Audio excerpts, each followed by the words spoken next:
Boom. All right. So here we are, getting ready to start up the second playthrough of Nier. Now, I know yesterday I was saying, like, I didn't think I was going to be able to play tonight, but I got home a little earlier from Orlando than I thought for some meetings that I had and stuff like that. So it's like, you know what? I got a little bit of time. Let's go ahead and start up a second playthrough. Also doing this too because I know my boy Diver's going to be starting up a stream of Zone of the Enders 2 tomorrow, and I kind of want to support him with that because that's going to be his first playthrough of that game, and I'm kind of excited about that for him because that is going to be quite the experience for him. So I'm looking forward to seeing that and everything. Yo, Zen, what's up, buddy? How you doing, man? Whenever I interacted with Kaine, I was reminded about something. Okay, yeah, so this literally just starts at the time skip Maybe where my they're mind has been confusing her with my sister this whole time. unpetrifying Kaine. Good old Emil. Yep, round 2, man.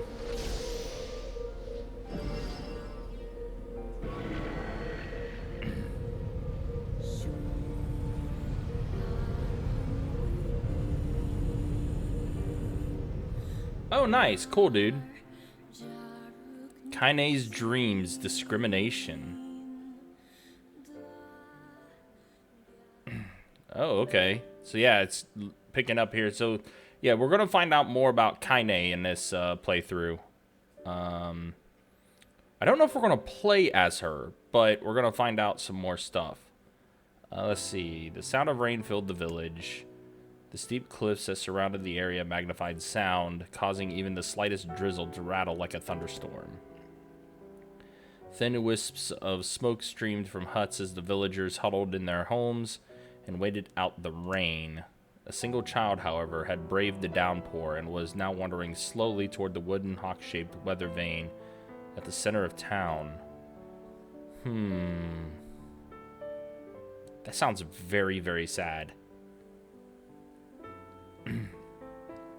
Yeah, dude, if you need any help with testing out your stream on either of those nights, let me know, man. I might be available to help out. Sheesh. The wanderer reached a vein which had existed for as long as anyone could remember and stared. The child's face was simultaneously delicate and fierce, like a teacup that had survived a shipwreck. Jesus, that's a description. Those traits combined with pale white skin to give the face an almost sexless quality. If the beak turns east, I go home. If it stays west, then I...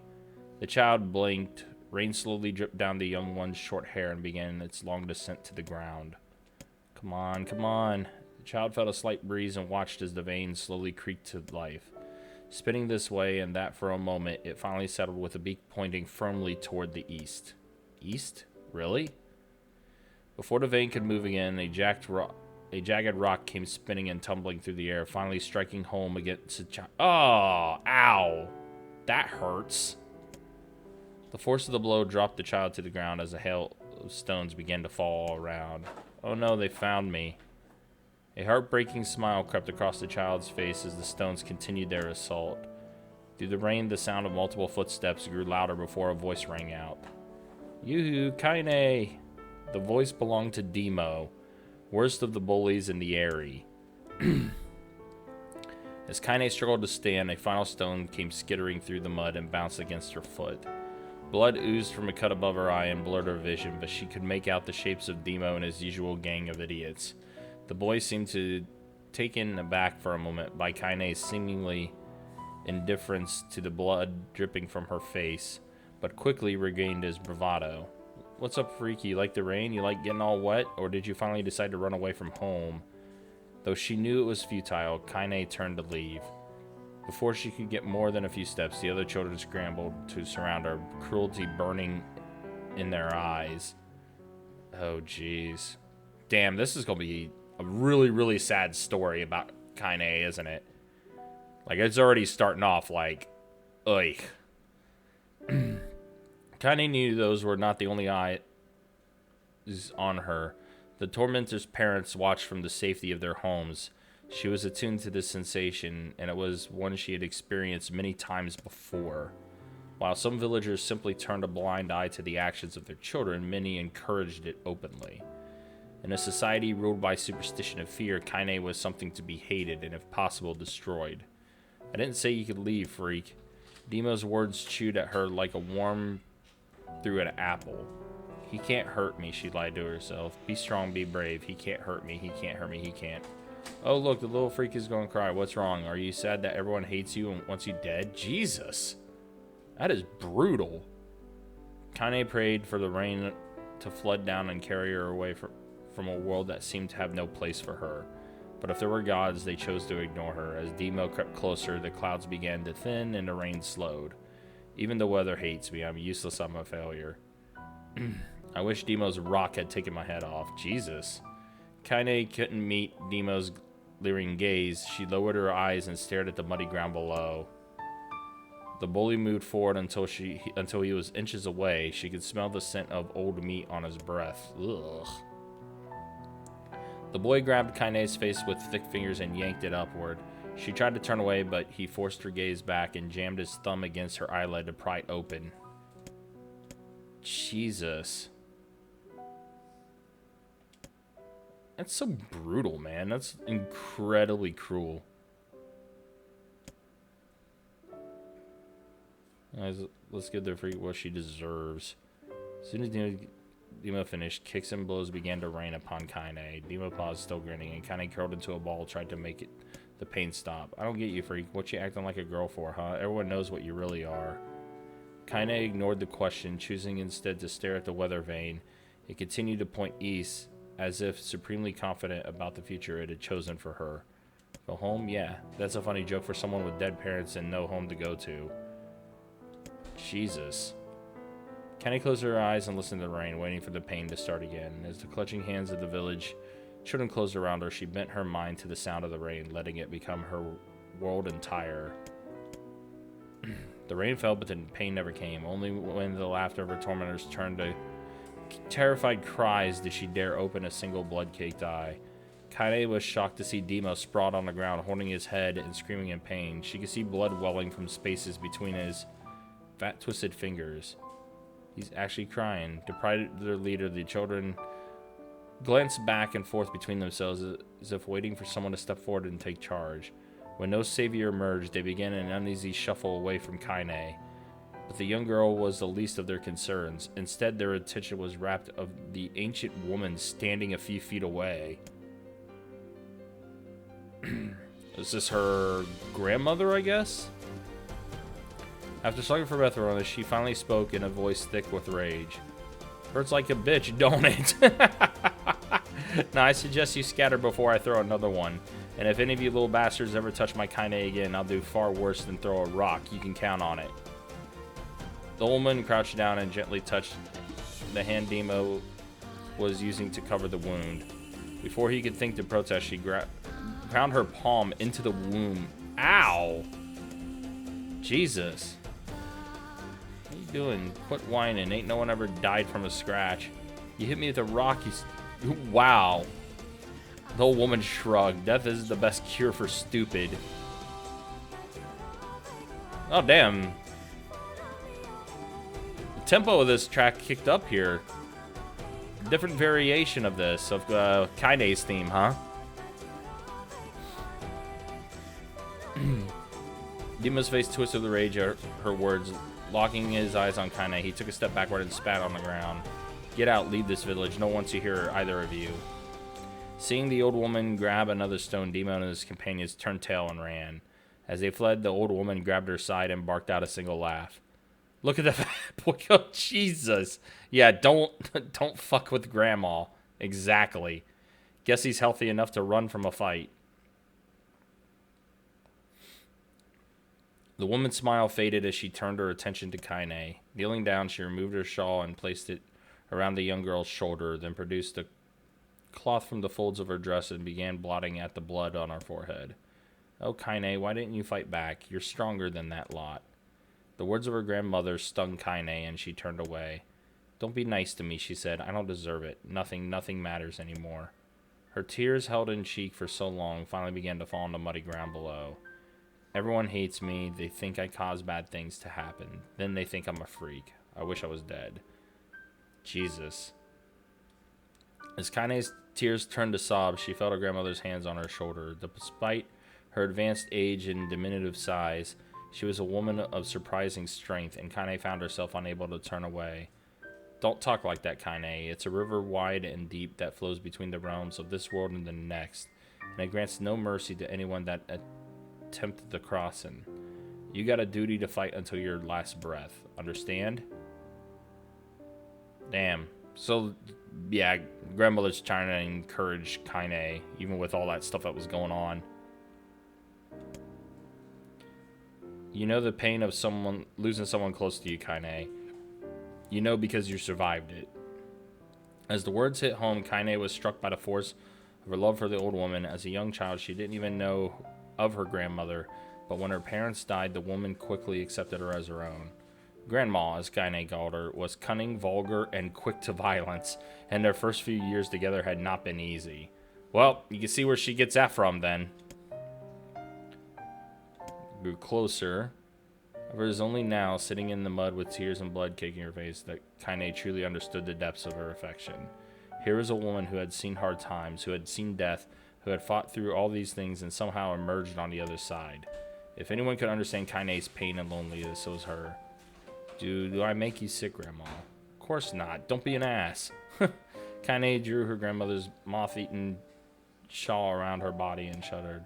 My buddy, it's not normal. If I was normal, then Mom and Dad wouldn't. Hush. I'll not hear another word of this nonsense. You're my granddaughter and I love you. And if folks have a problem with that, they can just go to hell. Jesus. With that, the old woman reached out and placed a wreath of dried flowers on Kaine's hair.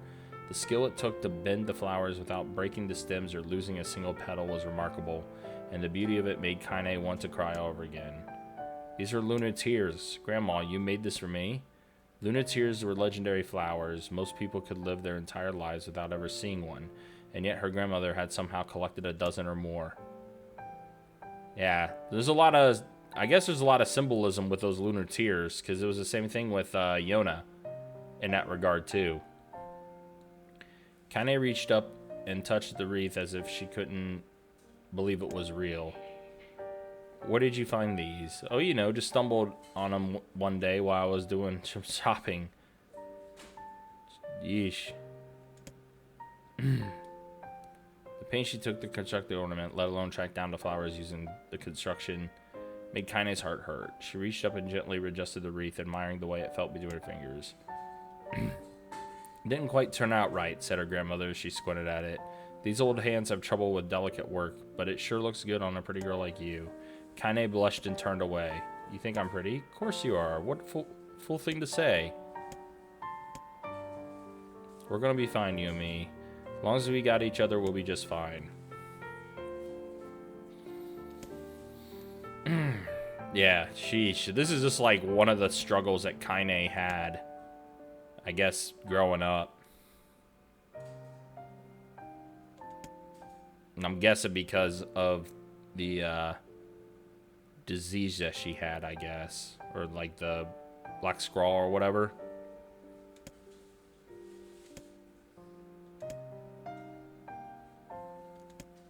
Yeah, so it's kind of wrapping things up now with this. A light scattered into a million particles and vanished, seemingly taken away by the breeze. Kaine's dreams, daily life. Dang. So I guess this is all just like text reading to kind of explain everything that's going on here, huh?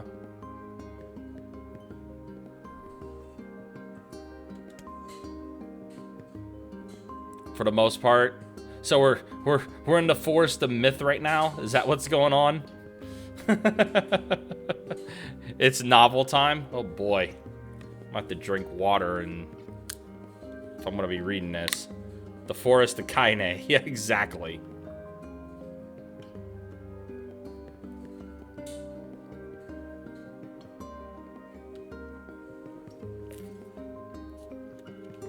It's gonna be a lot of reading then, I guess. Alright. Let's see. Alright, in the distance, Kaine heard the steady sounds of an axe striking wood. The noise, purposeful quality to it, as if she was hearing a master woodsman. I'm probably not going to read all this out loud, because it's just going to take a while for that to happen. But I'll kind of just, like, skim through it. But I won't go too fast in case, you know, there's other people that wants to read what's going on with it. But yeah, it's a lot of text. A lot of text. Alright, so firewood being produced, however, was far from art. This could be pieces of every shape and size were being flung about a barren yard with wild abandon. Anyone trying to stack such wood would probably die of frustration before the job was through. Stupid piece of shit axe, Jesus.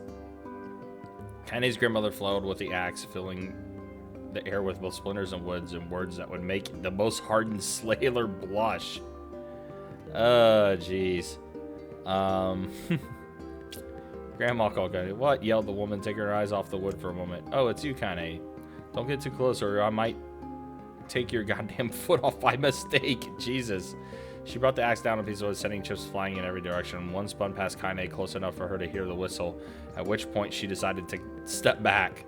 Once she scuttled to a safe distance, she cupped her hands around her mouth and shouted, Grandma, do you need help? I can get you water or lunch or a new axe or something. The axe, poised to strike another wobbly blow, paused in midair. The old woman considered granddaughter's offer for a moment, then smiled. Tell you what, since I'm doing such a piss-poor job of chopping, why don't you come here and take over so I can go get the water? Shades have been restless lately, you know, and I don't want you running into one of them bastards. Relinquishing the axe, her grandmother picked up a long pole with wooden buckets on the other end. Gathering water was by far more difficult of the two jobs, but Kaine knew better than to complain. Once Grandma's mind was made, or was set, there was no changing it. Kaine did her best to help with chores, but Grandma took every task that required travel to the village. Though she had a long list of plausible excuses, Kaine knew the real reason. She didn't want her granddaughter to be taunted and harassed by the villagers. Yeah, just keeping her away. Once Kaine moved in, Grandma decided to take up residence a good distance from the Eyrie.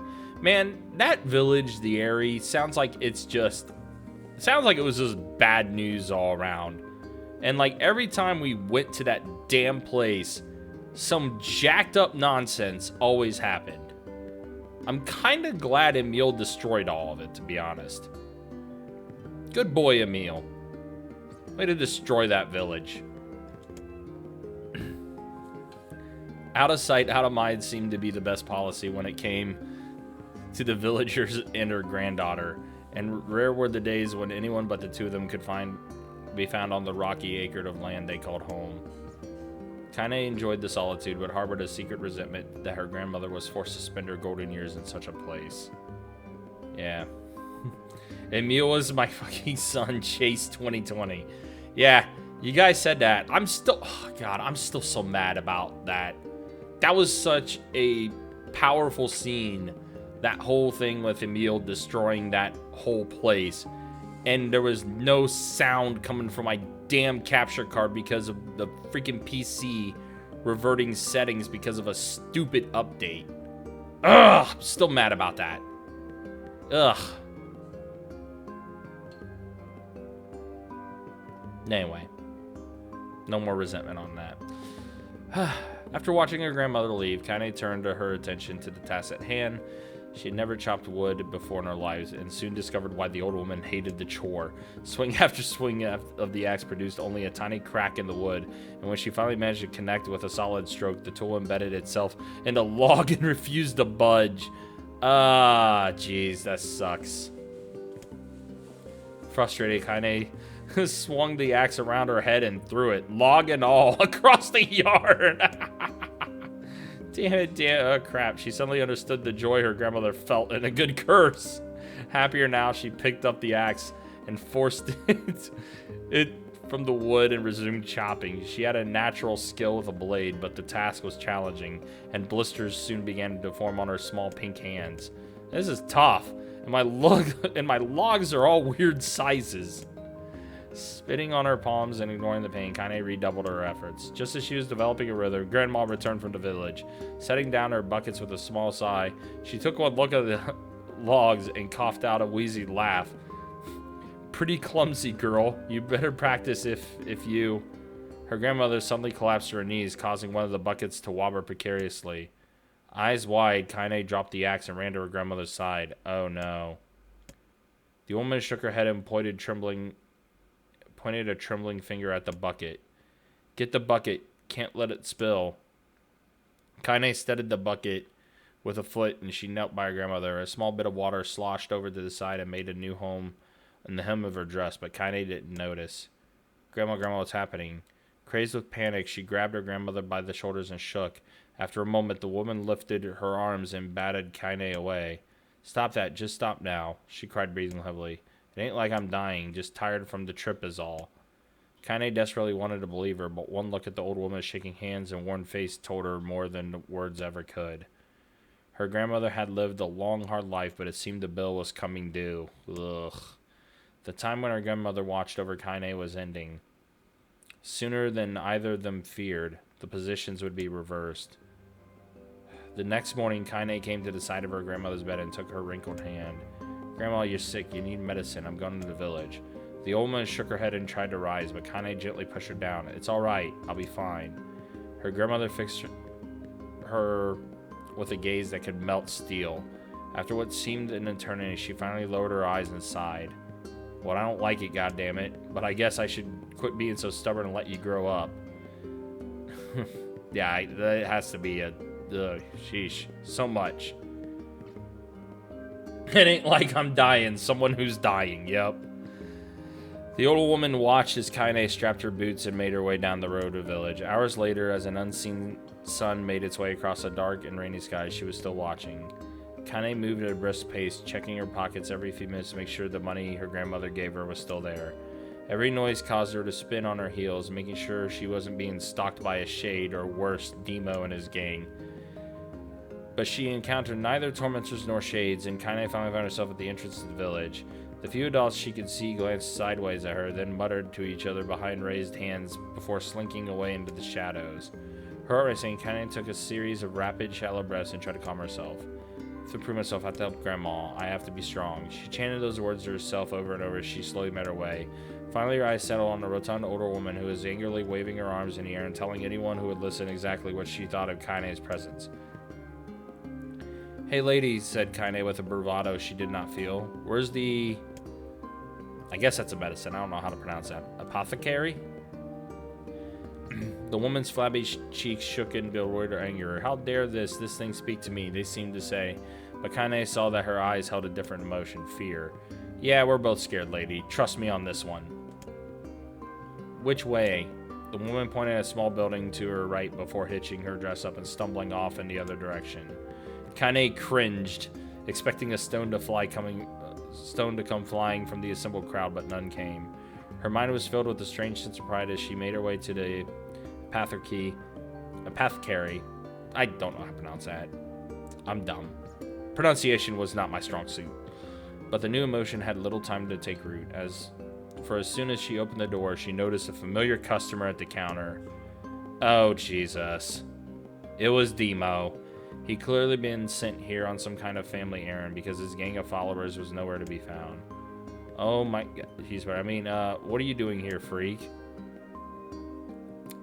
The insult was delivered without force, and Kaine happily ignored it. Stretching on tiptoes to see over the counter, she asked the shopkeeper for the medication.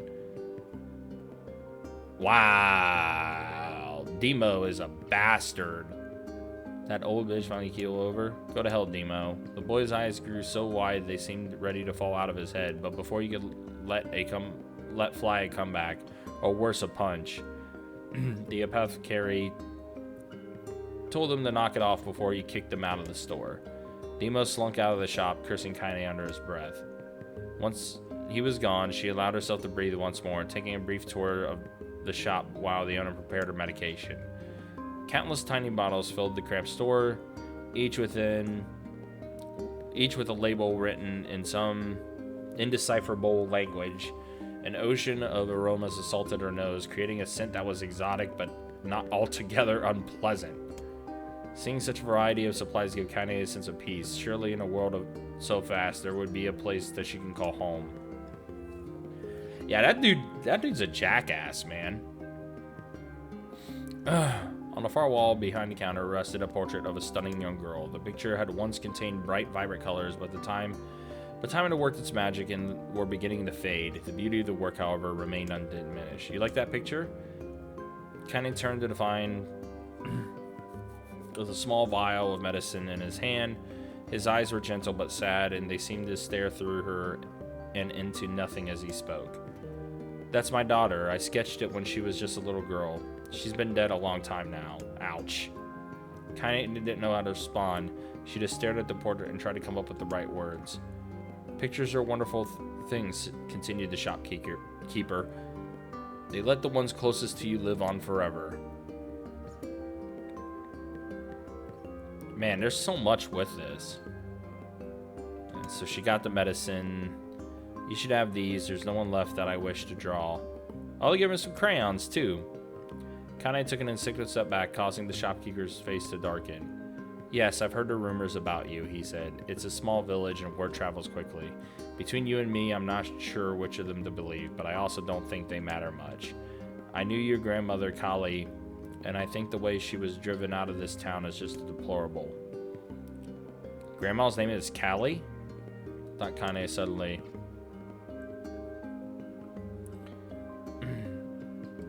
Also, now that we're on Kaine's backstory, I can actually say Kaine is my favorite Nier character. She's been through so much. Yeah, dude, just reading this alone, like hearing her backstory, is... yeah, it's a lot with it. And I know Zen said that too. Zen has also said the same thing. I think there's a lot of people that have said that, honestly, Kaine is like either their favorite character, best character, or definitely one of the top characters, and that's including both Niers. I've heard a lot of people say that.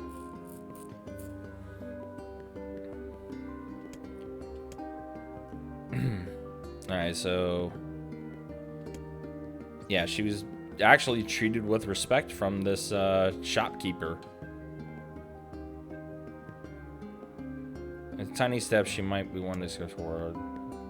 She went to sleep in her bed. Her feet were blackened and raw, even bleeding in a bit in places. Ugh, that's rough.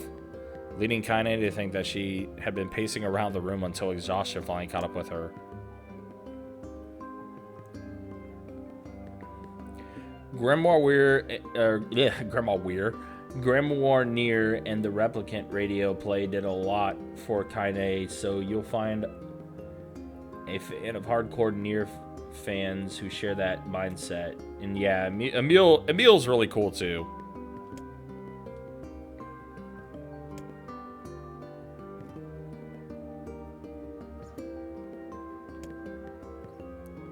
Well, how was it? Did those bastards give you in trouble? It was kind of fun, said Kaine with a small smile. No, seriously, it was. It was fun, was it? Asked her grandmother in a voice which implied she believed anything but. Uh-huh, so anytime you need me to run an errand, just let me know. As she spoke, Kaine removed the crayons from her pocket. After a brief explanation of their source, she informed her grandmother that she was going to sketch her a portrait. A portrait of me? Ridiculous. No one wants to stare at a wrinkled old crone. But Grandma,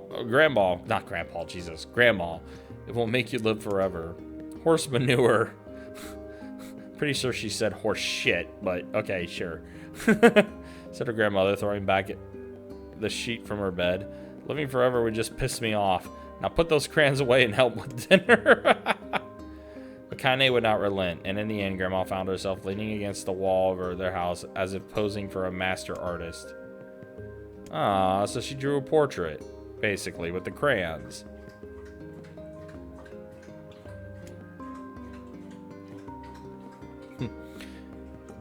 Kaine finished the work. After staring at it for a bit, she released it from her grip and let it slowly drift to the floor. It's terrible. It doesn't look like you at all. I'm sorry, Grandma. I thought these crayons would, make drawing easy or something.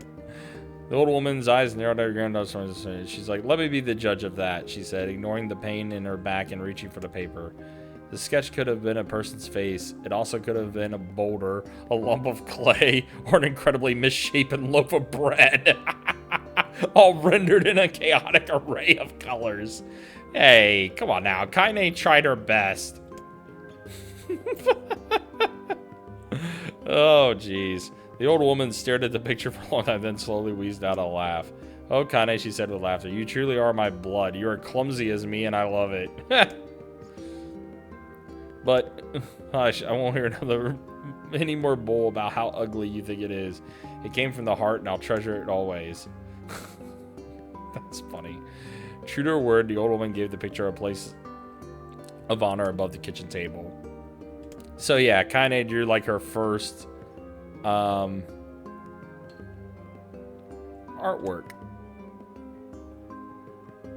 Yeah, it seems like Grandma is definitely a whole mood. For sure. And you can tell that a lot of it rubbed off on Kaine too.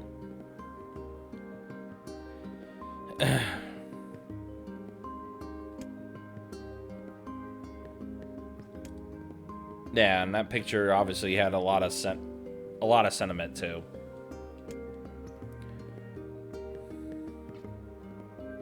Perfect blend of pride and love and joy that came together to form a lifelong remembrance. She swore to never forget this moment, to never forget the old woman who made her place in the world possible. Time moves on, people and memories come in and out of a life like ghosts passing through a hall. But this moment will be different, Kaine swore, because I will remember it forever. Yeah, definitely. Oh, geez. Here we go, Chapter 3, Kaine's dream separation. I'll drink some more water here. You know, honestly, like, the past few playthroughs I've done of, like, even, like, Yakuza 0 and, like, even this now, reading this and everything, there's been a lot of characters that's had, like, an influence on, like, main characters in a sense. Nishitani with Majima had an influence there. I guess Sagawa even to a point, too, even though that dude was a freaking snake.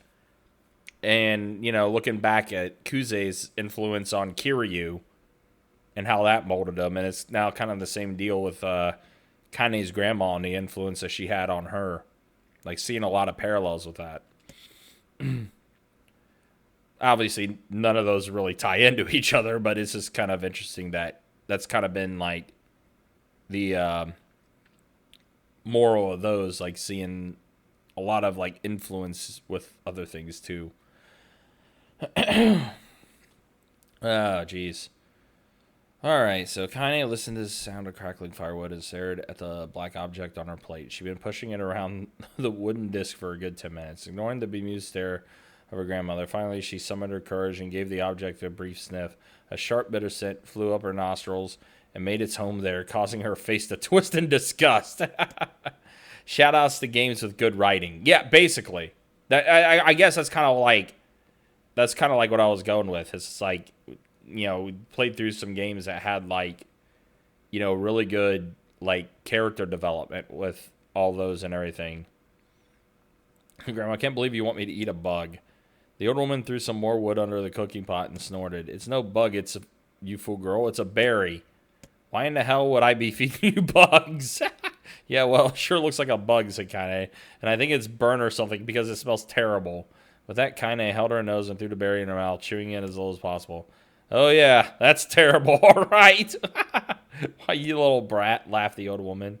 Look at the sass on you. You've been spending too much time with me. Yep, so that's where it's going. 5 years had passed since the moment that when Kaine's grandmother saved her from the bullies. Oh, geez, so it was that much time. Good Lord.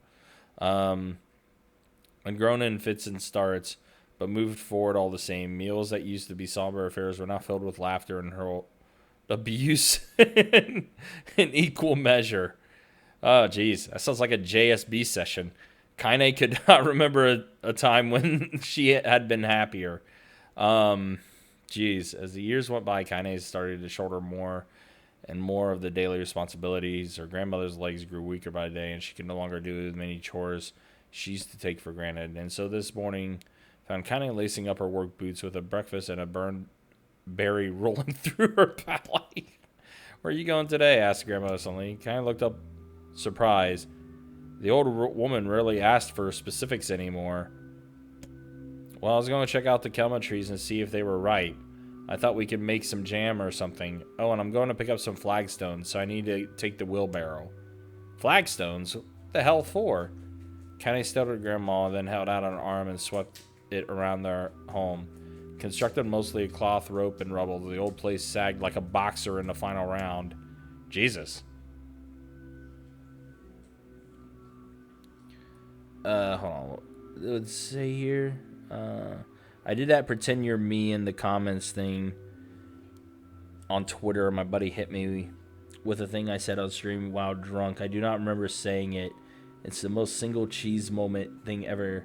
Yo, fucking Zach is the man who made it all happen. Yeah, you definitely were about Zach, that's for sure. Grandma, a dying cat could shoot through this house.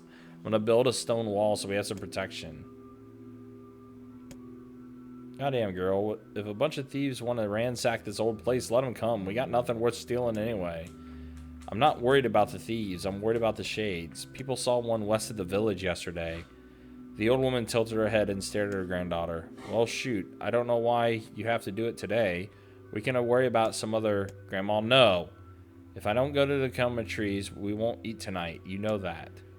A confused expression passed across the old woman's face, and for a moment she was a small child lost at a carnival. Yes, she said after a bit. Yes, of course you're right. I'm sorry, Kaine. Lately, it seems my mind is... She didn't finish the thought. Instead, walking over to her nightstand and gently taking the wreath of lunatears from the drawer, the flower petals had aged to a brilliant whiteness, and Kaine thought it was more beautiful now than the day she first received it. You're going to be a true woman soon, Grandma said as she placed the flowers in the girl's hair. So that means less chatter about shades and building defensive walls and more talk about how beautiful you become. Annoyed, Kaine reached up to remove the garland, but the look on her grandmother's face stopped her hand. Damn, you're a beautiful thing, said the old woman, and there ain't another like you in all the world. I'm very proud of you. Okay, Grandma, that's enough compliments for one day. Such a mouth on you. Where did that come from? Gee, I wonder. I'll teach you to sass me, girl. Suddenly she lurched forward and grabbed Kaine by the ears, pulling her around the room with a crazed grin on her face. Grandma, yelled Kaine in a quaking face. Grandma, stop it. What the hell? That's funny. The woman stared at her and blinked and slowly held her wrinkled hands out as if it was the first time she had ever seen them. I don't know what happened there. I'm sorry, girl. Sometimes my mind just... Kaine thought the look on her grandmother's face was the most heartbreaking thing she ever seen. Listen, she began. Maybe I should just stay home after all. No, I won't have you stay here to keep an eye on an old codger like me. You go get your fruit and your wall and whatnot. I'll be fine. And when you come back, I'll have a nice grasshopper dinner waiting for you.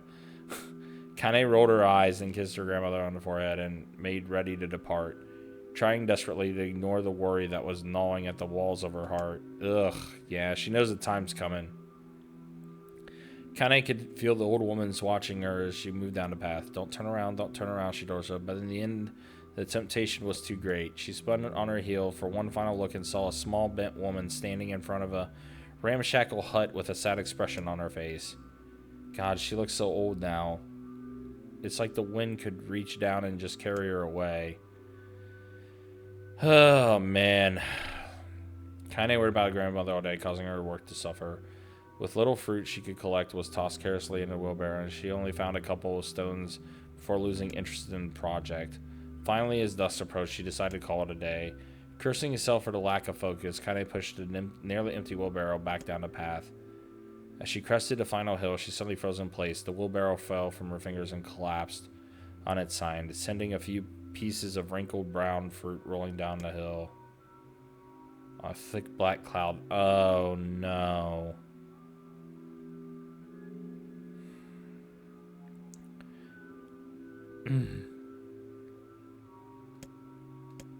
Her grandmother's house was ablaze, the flames licking up as if trying to touch the sky itself.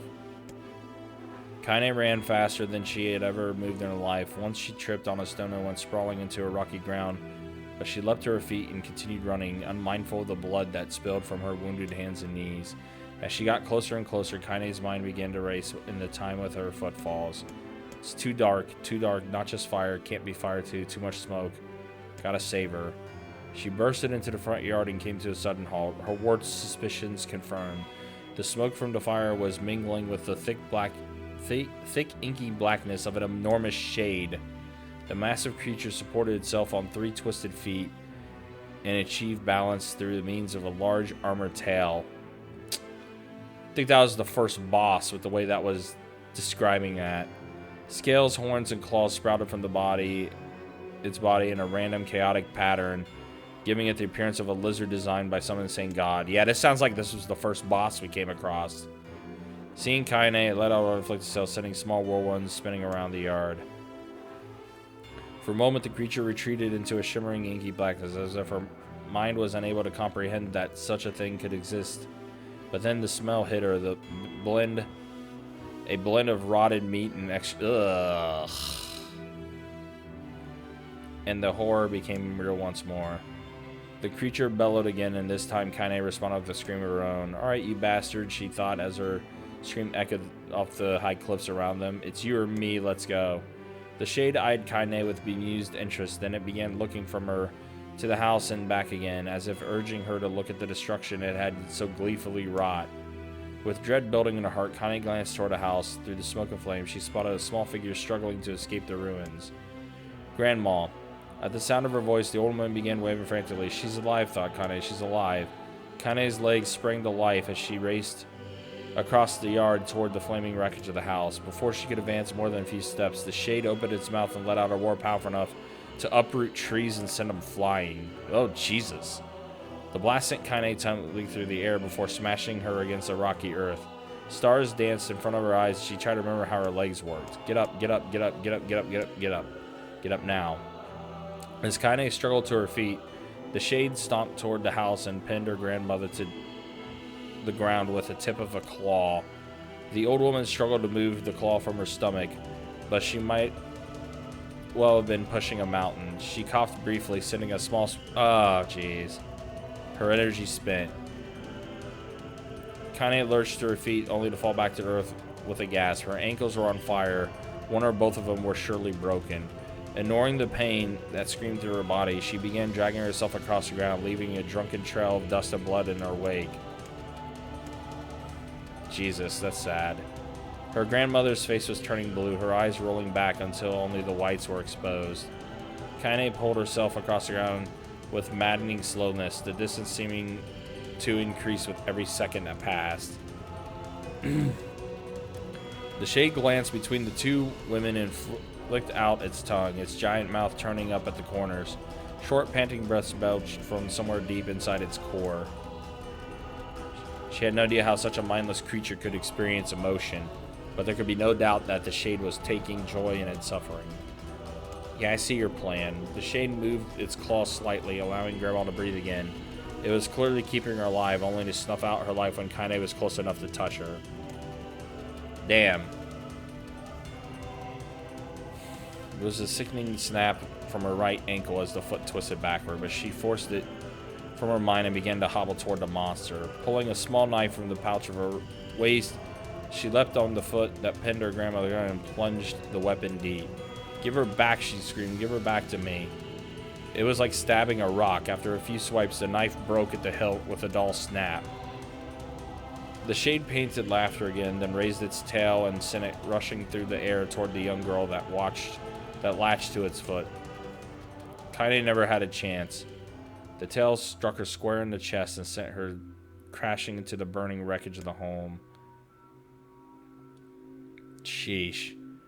As she lay on the ground with blood pouring from multiple wounds, a small, weak voice spoke up. Kaine's vision blurred. She forced herself to focus on the sound. Finally, her eyes cleared enough to make out her grandmother's hand reaching out to her through the smoke. "You gotta run. You can't defeat him." Kaine grabbed the hands and held on with all of her strength. "Come on, we have to go." The old woman coughed loudly. One of her hands, slick with blood, slipped from Kaine's grasp and thumped the ground below. "I said run, goddammit. You have to live. You have to get through." The thought would stay forever unfinished. Before she could say another word, the Shay's clawed foot descended, smashing through the remains of the roof and down upon the shadowed figures of the old woman. Yep, that was it. Blood oozed thickly from the gaps in the creature's toes as a terrible putrid smell assaulted Kaine's nose once again. She stared at the foot dumbfounded, convinced that what she was seeing could not possibly be real. When the creature finally lifted its appendage, all that remained underneath was a twisted, unrecognizable mass of rubble and red. Yep, and that's what started it all. That is what absolutely started it all.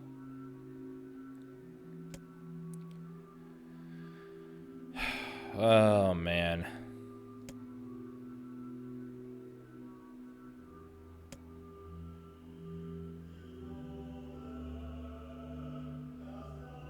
Sheesh.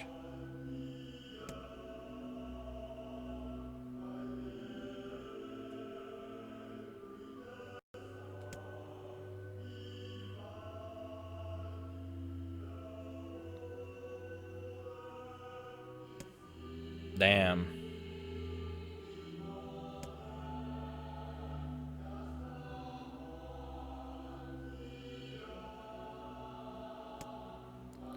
Laughing like a mad woman, she leaped into the air and plunged the shattered hilt of her knife deep into the leg of the Shade. The Shade shook Kaine off like a fly, sending her crashing to earth once again. Her chest rose and fell slowly, as if a great weight were resting on it. Moist sounds of pain echoed through her mind. Something warm and thick oozed from her ears.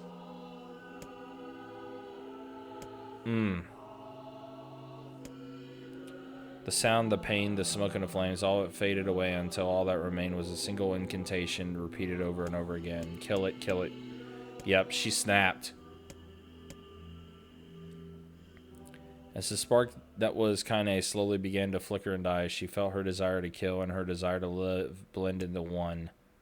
The distance between heartbeats grew longer and longer and longer and longer. Damn. All those memories. And now Kaine is back.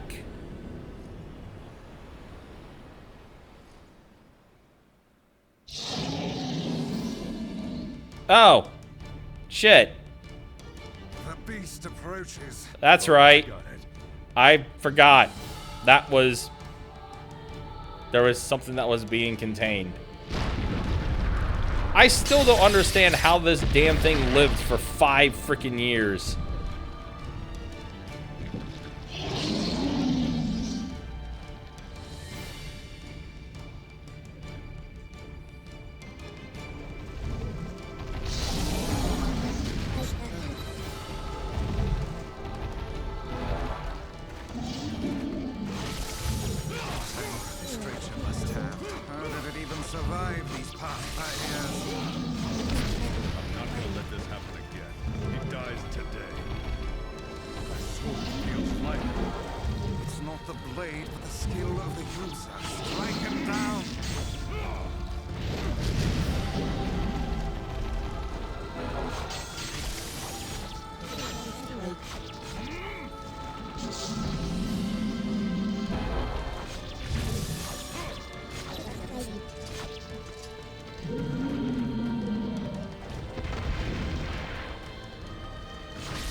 Yeah, I kind of forgot about that thing still being alive.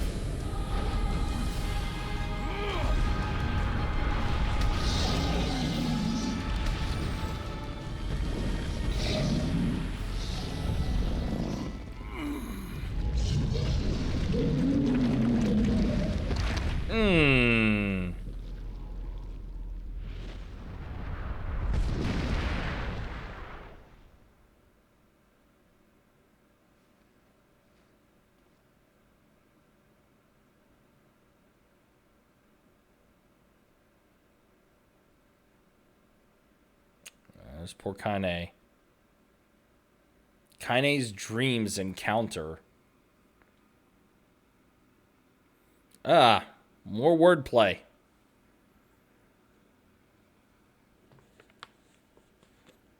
Oh, what wasn't explicitly mentioned?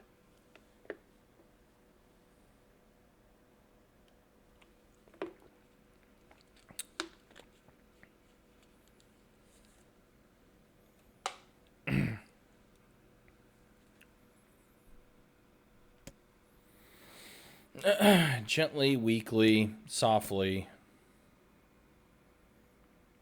The shade, sure that his tormentor was dead, turned and stomped off toward the horizon, stomping along the way to bellow one final roar. Couldn't kill it. Sorry, Grandma. Couldn't avenge you. Shame beyond imagining. Kaine tried to turn her head to the side, but only succeeded in coughing up a huge gout of blood. Ugh. It was getting difficult to see. You understand the reason why this is the case later, but Kaine was being harassed because she's a hermaphrodite. Oh. Okay, so that kind of explains that. Because there was a line that said that there was a line that said that she had a. It was in the beginning part. It said that she had like a sexless face or something like that. So that makes sense.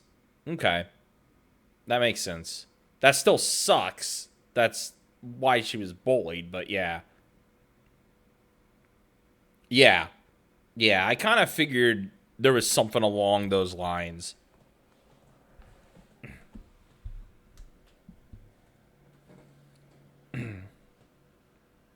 But yeah, it didn't explicitly say that, but I I kind of figured there might have been something along those lines. I also thought too that it might have been because maybe she had that disease at that time too, you know. So they could have been calling her that as well. But no, that makes sense. I kind of had a an idea and like a feeling that might have been the case.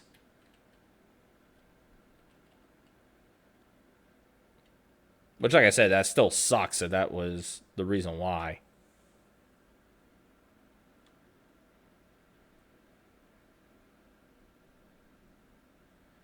The reason for her being that way, the way she is, goes deeper than that, but that's all I can say about it. That's fair. That's fine.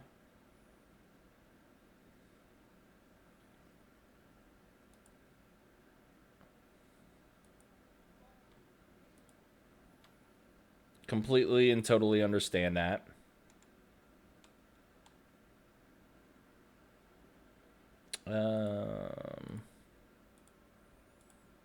Just got an alert about something here. I was looking at something real quick. Oh yeah, Zen, what type of capture card did you order? I forgot to ask you about that. Once you get to ending C and D, I'll hit you with the big grimoire near Lord Dumbs. Okay. And I forgot to ask Zen what type of capture card he got. Kaine tried to turn her head to the side, but only succeeded in getting a little C. Laughing to herself, she turned her remaining eye to the ruins of her home and noticed that.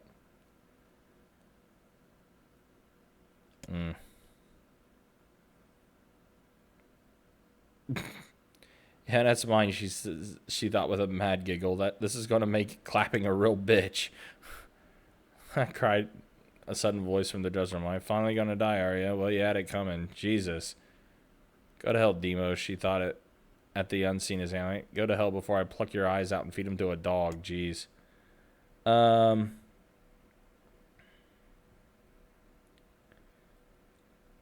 Yeah, all good, Diver. Appreciate. Aver Media Gamer Mini. Oh. Has built-in encoding options to take the load off the laptop. Nice. Okay. Is that an external or is that like an external capture? I have to look that one up. The Mini.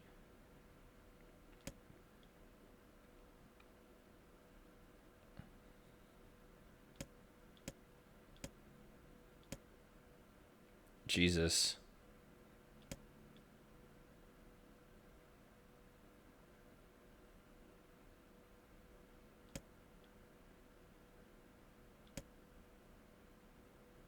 It's a picture of her grandmother, real as life. Kaine opened her mouth. It's about as big as the LGP. Okay. Yeah, I have the LGP 2 is what I have.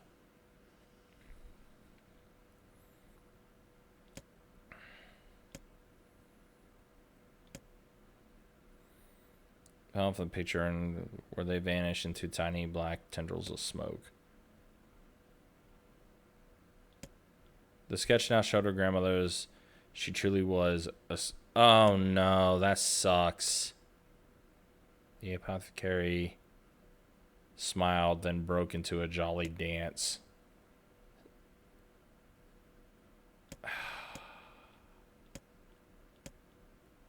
Jesus. God, more despair.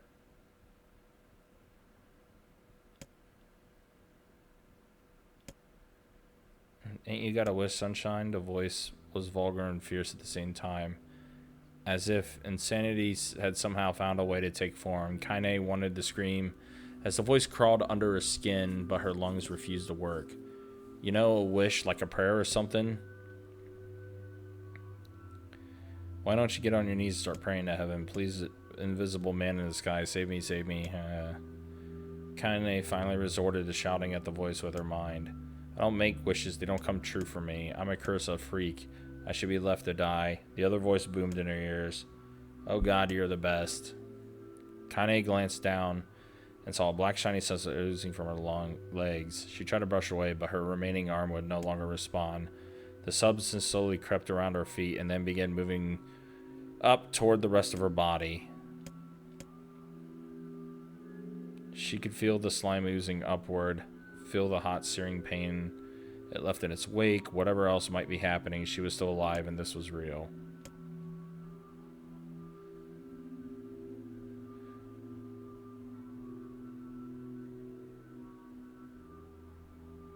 Yeah, that makes sense with the capture card, definitely.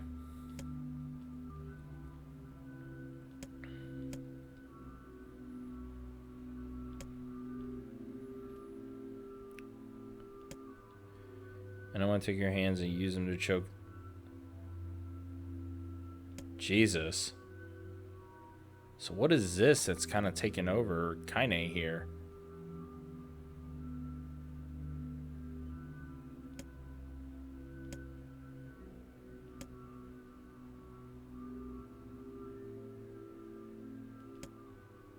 Slowly oozed into her missing eye? Ugh.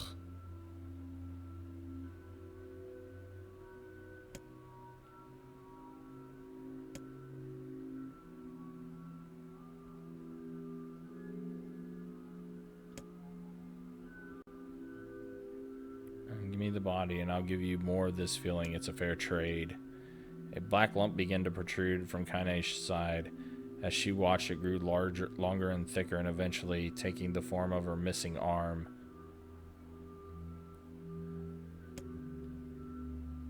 So this is... Okay. The slime reached up to envelop the rest of her face, but she managed to brush it away. Stop, she whispered, marveling at how she regained her voice. Stop. The black ooze hesitated, as if considering this request, and quickly shimmered down her body before disappearing in a cloud of smoke. What the hell, sunshine, screamed the voice. We had a deal. I thought you wanted to die. Grandma said I can't die yet. A brief image of her grandmother, bloody and broken, flashed. She saw the shade that had killed her and heard its mocking laughter, then closed her eyes and forced the image from her mind. Her whole body was quaking with rage. When she opened her eyes again, they burned bright red. That thing took my grandmother. I have to kill it before I die. Kaine glanced down and saw a mysterious pattern from the pattern of the shades burn itself in her arm. Yep, so that's how she got the black scrawl, basically. Well, I'll be damned, said the voice cheerfully. Look at that, sunshine. I think you and me are going to make good friends now. Kaine stared intently at her arm. The more emotional she felt, the more the letters seemed ready to puncture her skin and begin infecting the rest of her body. The arm clearly had a will of its own. Holding her left arm in her right, Kaine took a deep breath and tried to calm herself. Come on, don't fight it, pleaded the voice. Hate's my favorite dish, and I'm hungry. Let it go. Feel the anger. Burn with fire of revenge. Thirst for blood. Then go out there and shut up, and get the hell out of my body. Your body, oh, that's rich. I'm sorry, real rich. Look, why don't you just up and die so I can just have this body all to myself? What do you say? I bet those buddies of yours in the area would love to see you dead. Kaine grabbed a nearby shard of glass and tried to saw off the shade-infected portion of her side. Before she could, her darkened left arm grabbed was crushing it. Ah! Kaine screamed and dropped the shard as the sound of bone crunching on bone filled the air. Stupid idiot girl, you're possessed now, sunshine. There ain't no going back.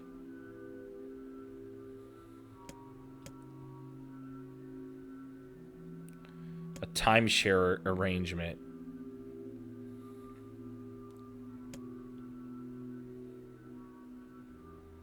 Jesus. That's wild. So, hey, kitty, how's it going? How you doing? Looked up, tears in her eyes. The sky seems smaller, somehow darker. Is this because of the shade? I know this whole possession thing seems a bit sudden, but it ain't all bad. There's plenty in it for you, too. I'm a very powerful creature. Keeps calling her Sunshine. And now that power belongs to you. You got enemies? People you want to kill? I can make it happen. Jesus. We'll wrap them up in the... Jesus. That's a term. Why would you help me kill them? What, you think I'm some kind of Wow. Who you murder, honey pants? I just want to drink from the well. Jesus.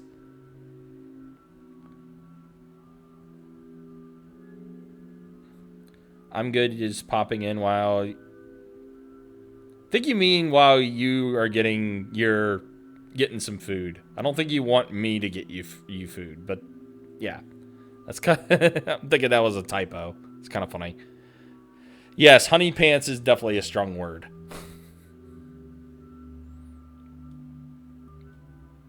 I'm sitting there, I'm like, yeah, I'm good. I'm just waiting, just popping in while you get some food in me. Like, I think that's a typo. That was funny. That was a funny one, though. Kind of considered this as struggle to be the power of the shade coursing through her. Yep, so this is when she basically got her power. Yep. My name's Tyran. That thing's name is Tyran. That's an interesting name choice there. And if you ever need me, I'll just be hanging out in this place of meat you call a heart. Now get to it. The more you kill, the more your heart turns rotten and sour, and I like rotten and sour. I think this could work. I'm going to find that shade, and I'm going to strangle it with its own guts. Yep. And when I'm done, I'm going to do the same to you, Tyrone. You can count on it. Well then.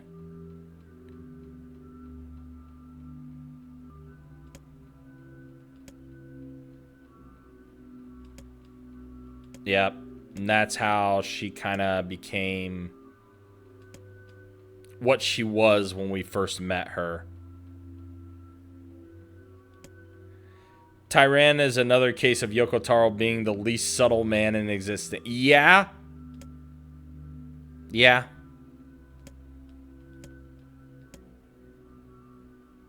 That's a pretty accurate way to describe that.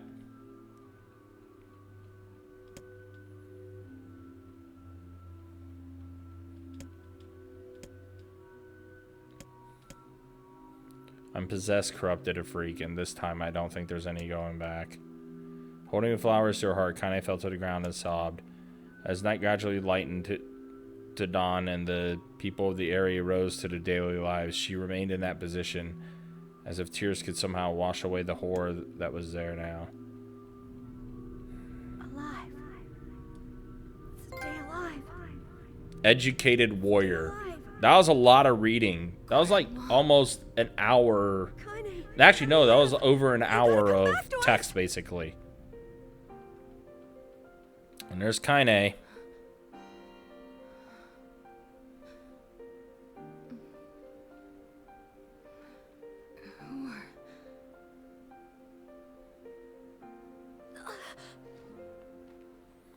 Oh, yeah, totally. Absolutely is.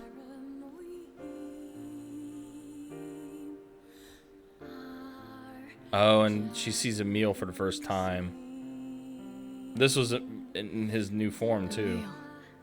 Emil, you were the one calling me, huh? You still recognize me?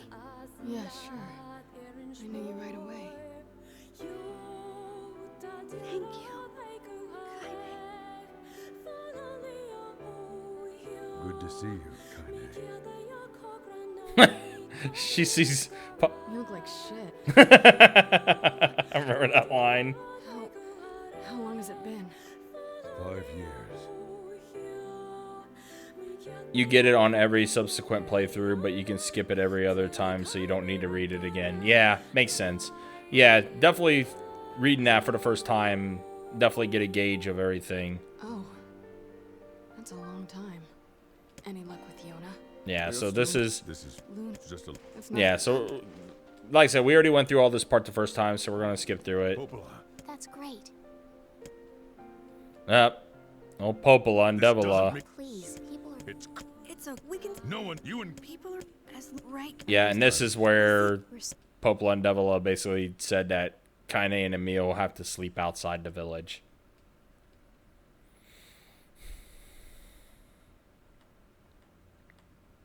what is the Kaine always sleeps out? How could I? What the? We should. I didn't get much sleep that night. Yeah. That's this is Papa Nier saying his part now.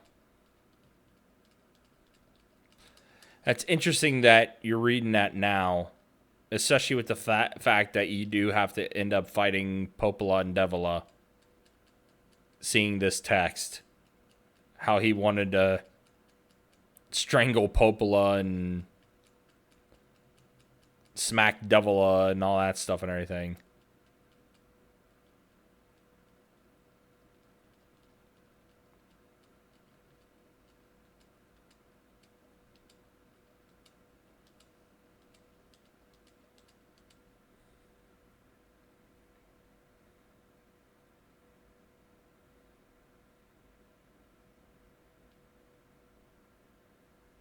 Kaine was one of the characters added to Sin of Alice in the Nier event, and her weapon story directly references her mindset in one of the endings in this game. Okay, good to know. Alright, so we have got 90% of the weapons. I actually want to make a list and see which weapons I have not unlocked yet, so I know which ones to look out for. Let me look this up real quick.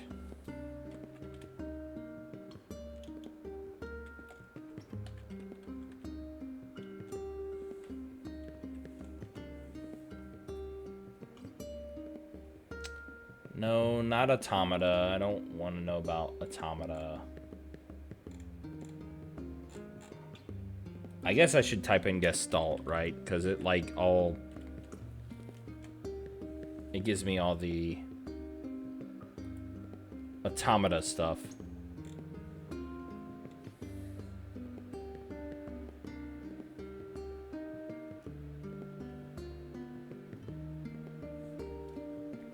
Alright, so let me see which ones I have for the one-handed swords. Okay, so I have Nameless Blade. I have the Lily Leaf Sword. I have Beastbane. I have Nirvana Dagger. I have Moonrise. I have Rebirth. I have the Earthworm's Claw. Blade of Treachery, I have that.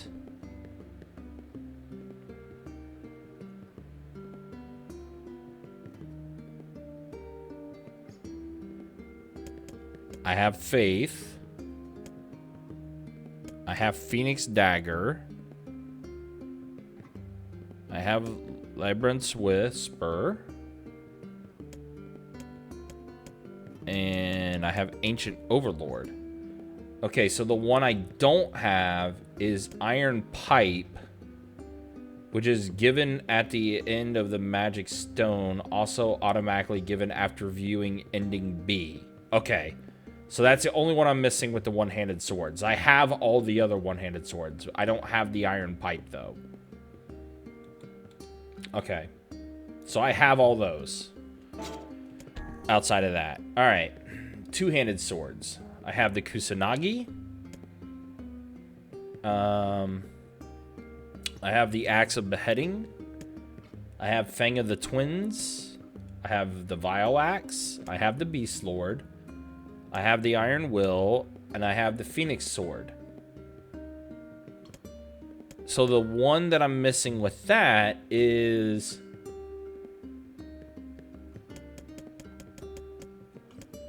the Labyrinth's Song. Which is given at the end of Disturbing the Sleep of Kings.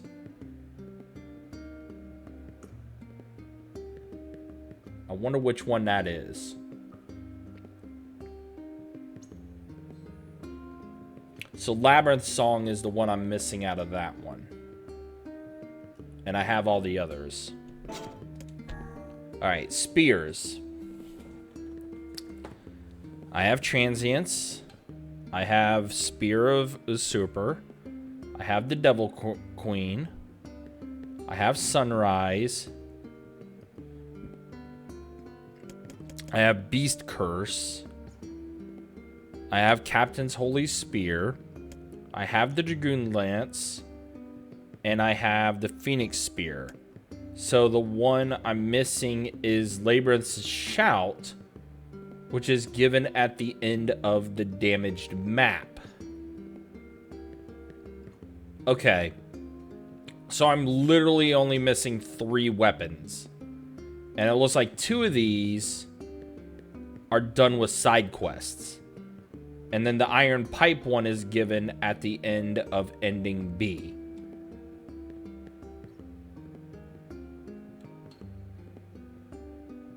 Okay.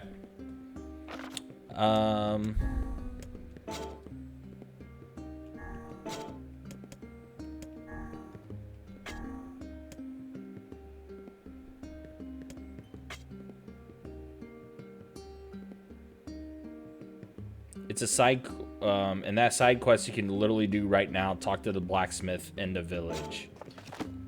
Is that, the damage, that's the damage map, right?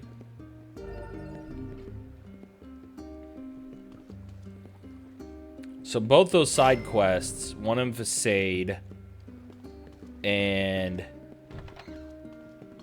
the damage map, that ones, huh? The damage map in the village, okay. Cool.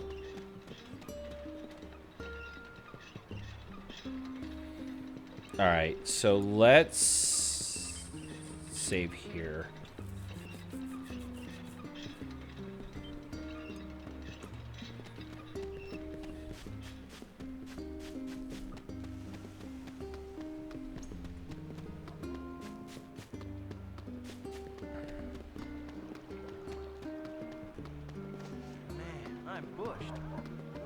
Why am I the only one working this hard? Curse my tired old bones.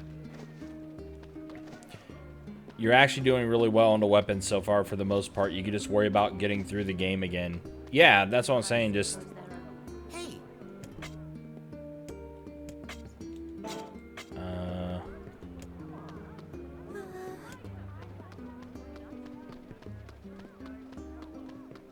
How about buying something? This is Oh, the you. blacksmith? Yeah, I'm kind of busy now. It's the village fountain.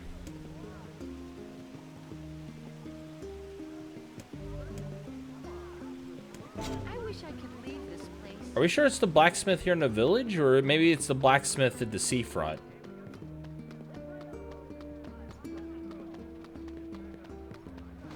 Because I didn't see, like, the icon thing pop up for the damaged map. Oh, hell, I mean, I could just look at it, I guess, right? Because there's a link for it.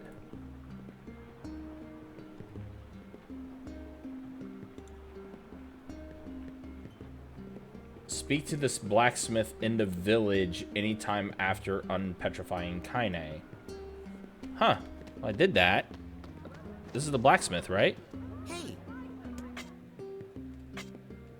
Maybe it's something I can't trigger yet. Oh, it's you, eh? Well, I'm counting on you. Yeah, because I could just... Basically, I could just really run through the main quest for the most part, right? Outside of those other 2 side quests to do. Hey.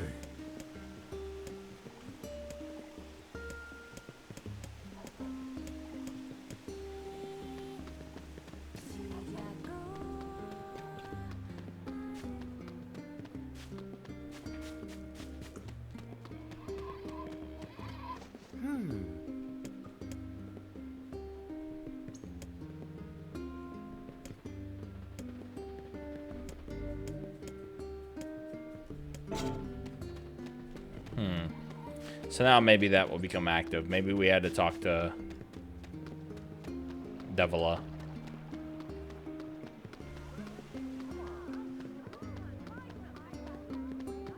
I knew it. This is what I was talking about. Hey. Oh, I can't activate that for whatever reason. Well, let's go through some of the main quest and maybe we'll, or main story, and then maybe it will, fix itself from there.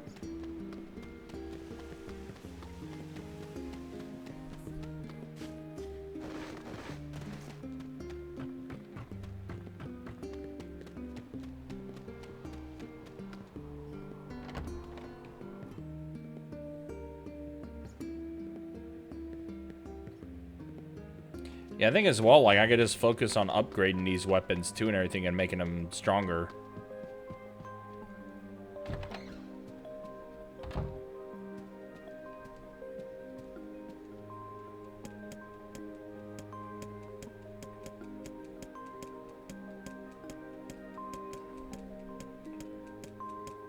Alright, yeah, so this is the, all the Shadow Lord stuff, basically, for the most part.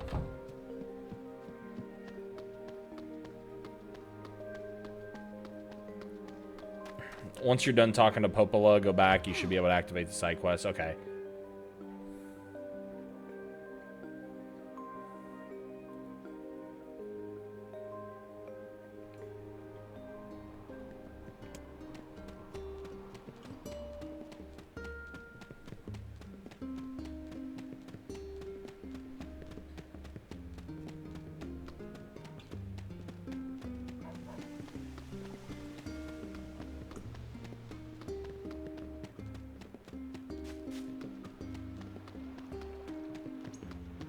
Man, I'm bushed. How about buying something? Yep, that's what it was. I just had to finish that part, so. Hey there. Yep. Alright, that's the damage map side quest. And can we actually take the boat to Man, I'm bushed. the desert to go into Facade? Yeah, so what was that one? That was... The blacksmith has asked you to find a treasure map. Where would you look for such a thing?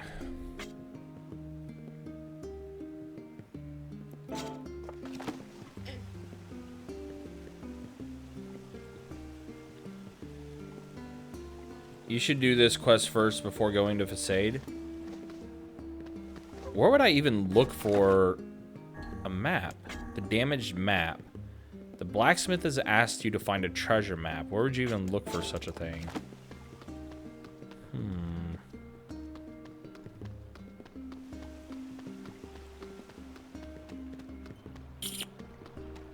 You know, I would, before you put that comment in, before you left that in the chat, Diver, I was thinking of heading back to the library. I was actually thinking heading back to the library to see if there's a map in there.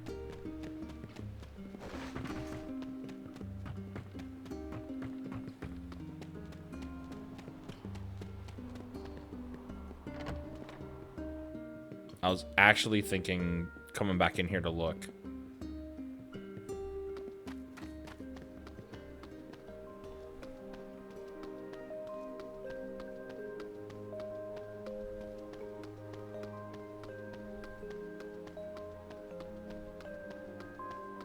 Okay, nothing here on the first floor.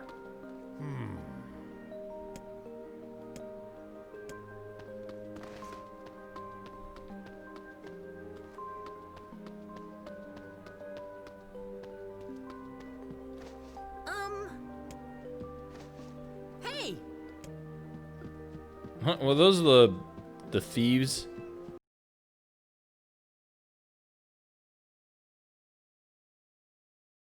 I find this a sad sight to behold. When will books receive the respect they deserve?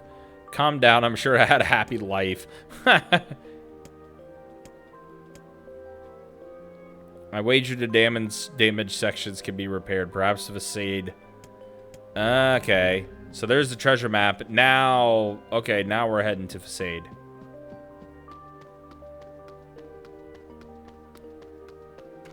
Might as well, right? Knock out two birds with one stone.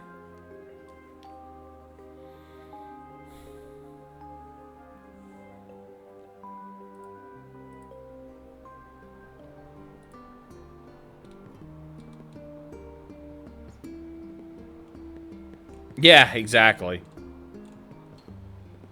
Exactly. Definitely less legwork.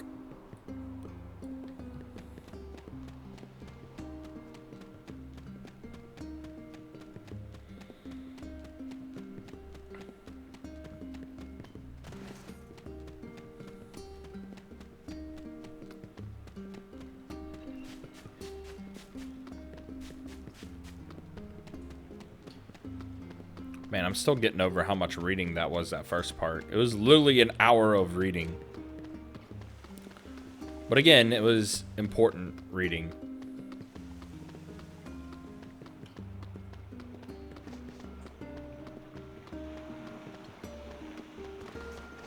Sup?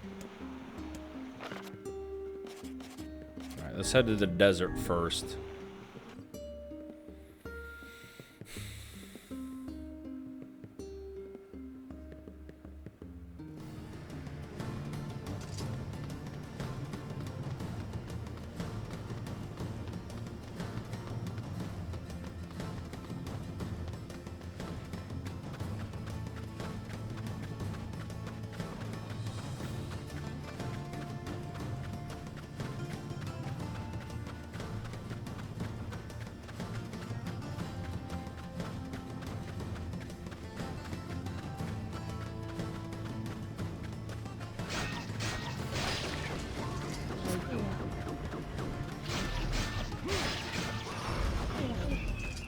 I am also glad as well that the story mode, like the second playthrough, picks up at the time skip of when they're basically unpetrifying Kaine.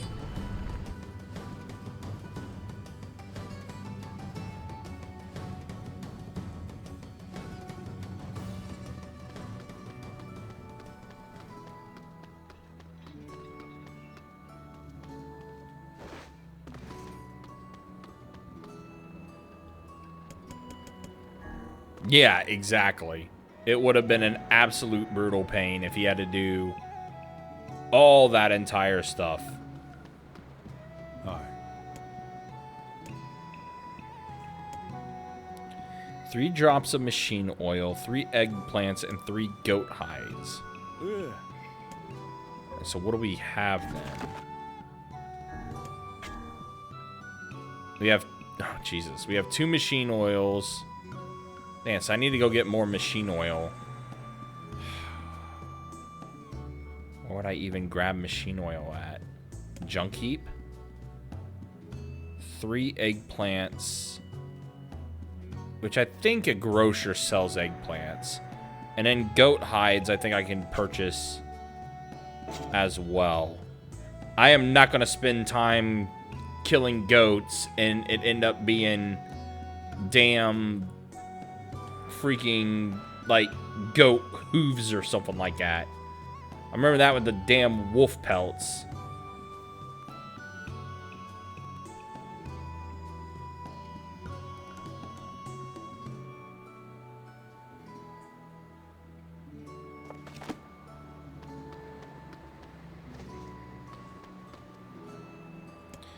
Alright, so let's go to the King's Mansion and then talk with the King. Talk with our homie, the King of Facade. The homie.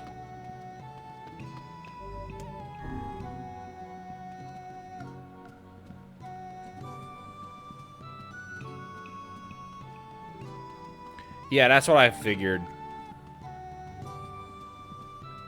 And then Goat Hide.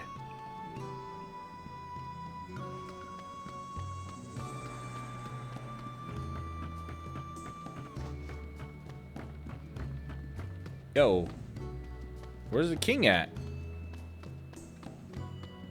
Where the king at? Yo, king. King of Facade. Where are you, homie? Are you in your room? You in here?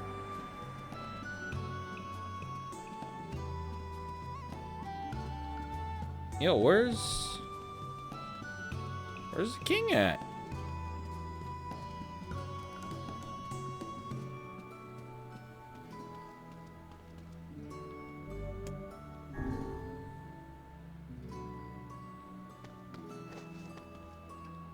Heal.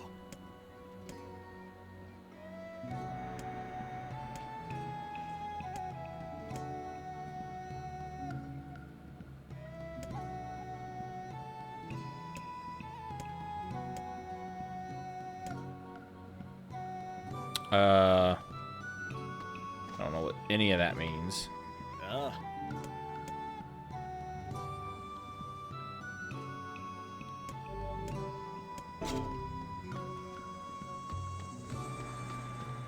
Wait, hold on. Did I? Let me double check, make sure I completed this particular quest. A Shade Entombed. Okay. So yeah, I completed that prerequisite for this. Says, oh, I haven't gotten that loyal Cerberus King fragment. Gotcha, okay, I can't do anything with that until I get that fragment again. Gotcha. Okay. Gotcha. So yeah, I can't do anything with that right now. Wait, hold on.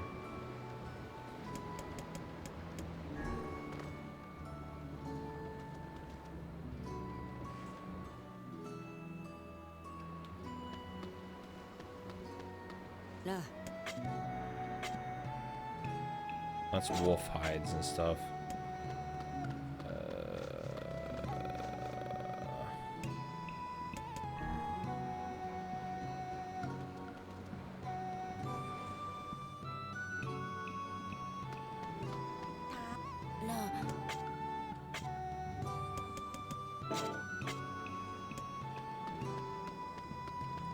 Alright, so let's go ahead and... Alright, so let's go back to the village then.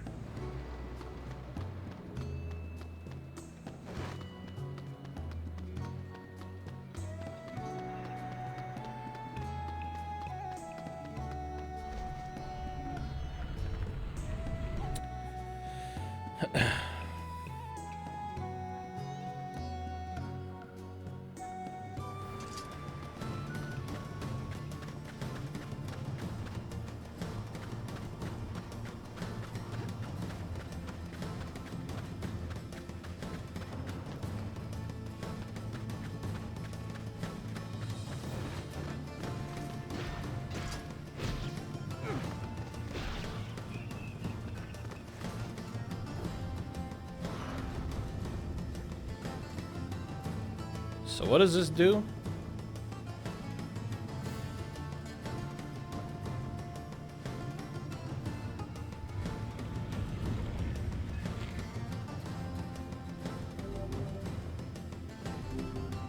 You unlock a... So what does this do? Oh, it's like a fast travel, I guess.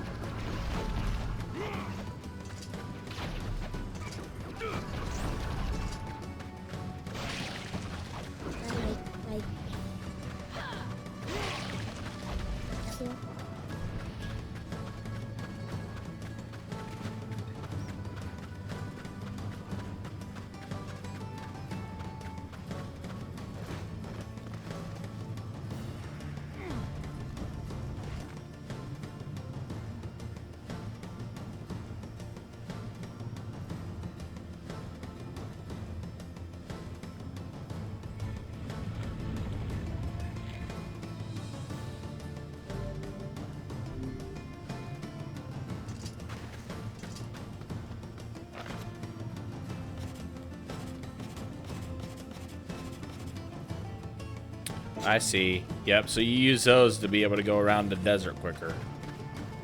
Got it. Okay, that makes sense.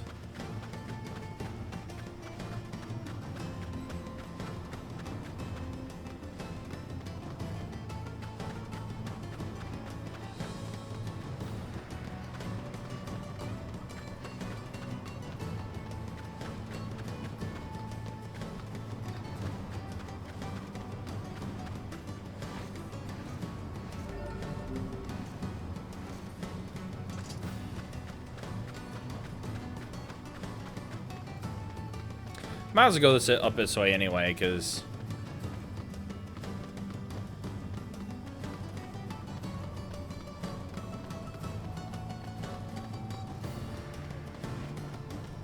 we'll come across a few goats. Might as well try to claim a couple, try to get some goat hides out of it.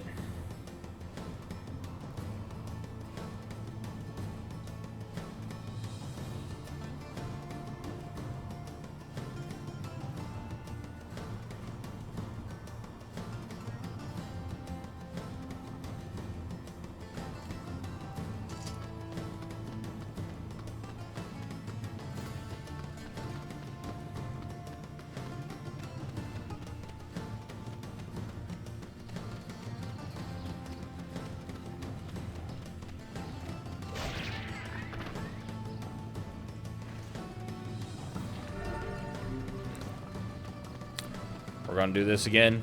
I'm just gonna get a bunch of goat meats.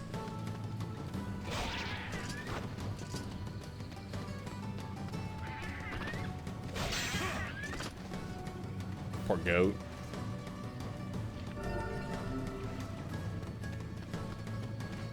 Oh, and the other one disappeared. Of course it did.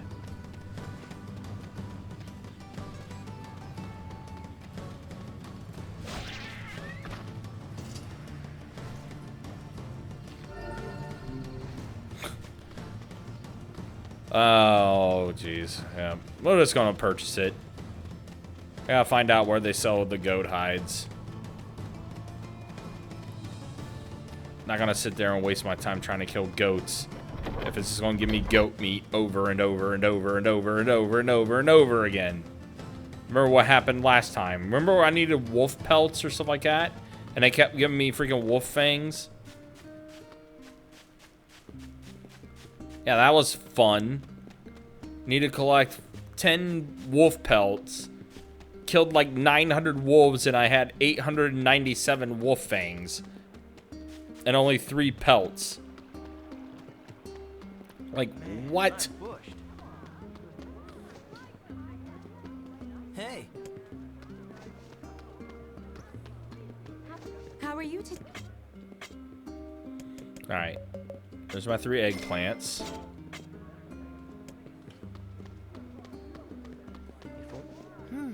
Everyone Hey! Hey!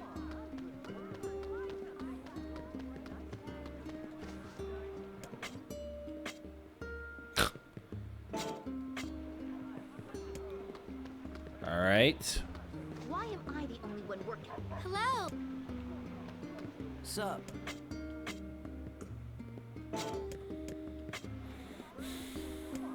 Don't tell me I gotta go. I'm gonna go to the seafront and hope for the best there. I hope and pray I don't have to go there and just kill a bunch of goats hoping for the best. Yeah, I'm kind of busy now.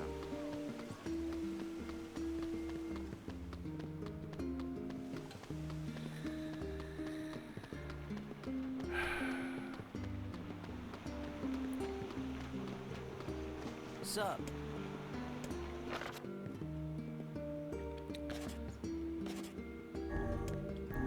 What if I told you that you can't buy the goat hides? I will be very sad.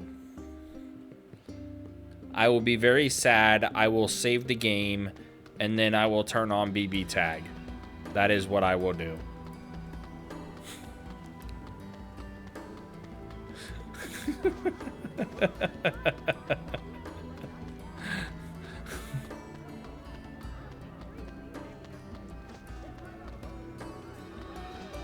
Well, hello. Welcome to Nier, bud. Yup. God damn it. I'm gonna have to kill all the goats. Hello, dear.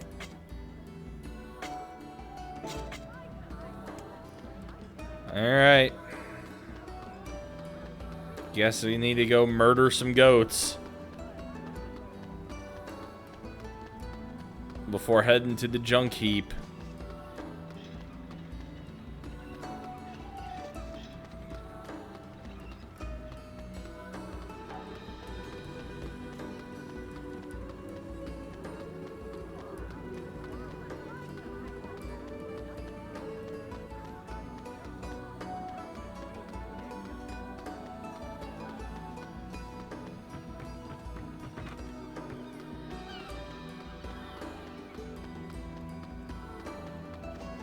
Sup? Alright, let's head to the desert again.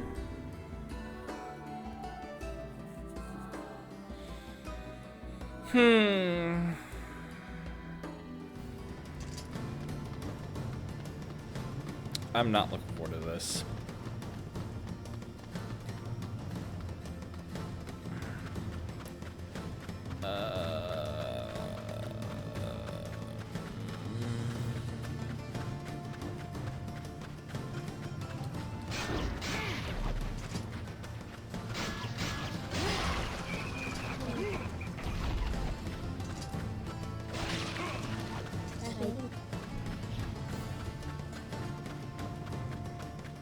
I want to check something real quick. Word edit.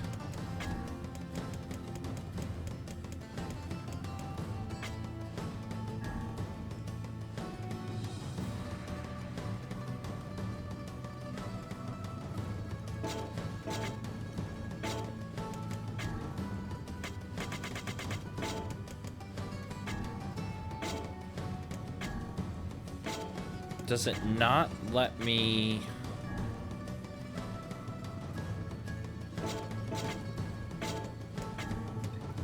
I guess there's no item drop on this, huh?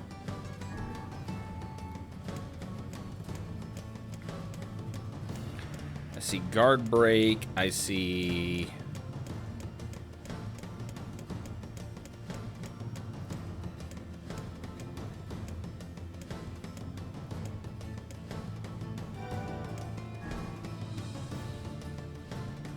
Oh, I see.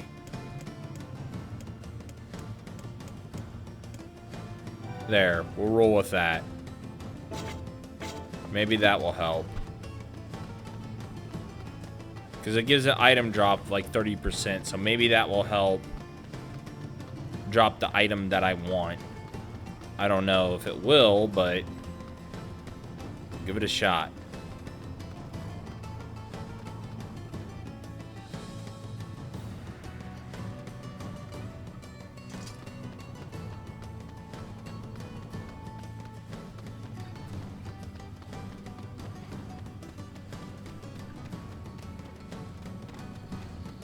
Wardy!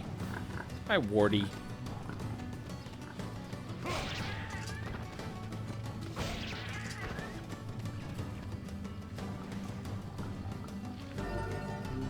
Fuck. Fuck!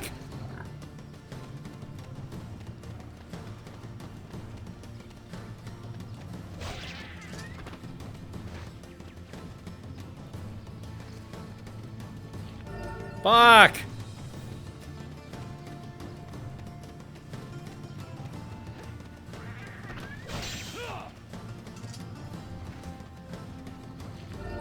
Hey, got one. One go hide down. 2 more to go. So, hey, it's leaderboard. For the follow. Shout out to my friends at the leaderboard. How you guys doing? And with the sub. Spear. Speen. I don't know. I don't know. You need to talk to you need to talk to your Twitch manager there. I appreciate it though, nonetheless. Thank you. You talk to your Twitch stream manager. If you guys have one. I don't know. I don't know if you have an acting Twitch manager or not. But yeah, thank you for that sub as well. Greatly appreciate it.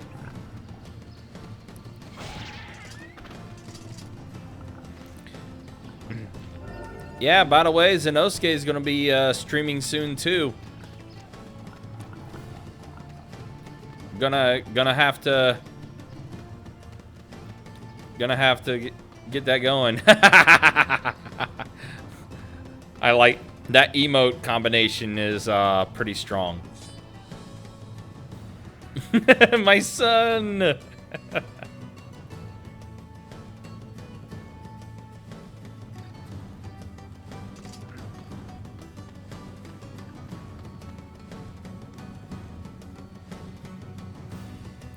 Yes. Yeah, actually, I think we were planning on doing that this weekend.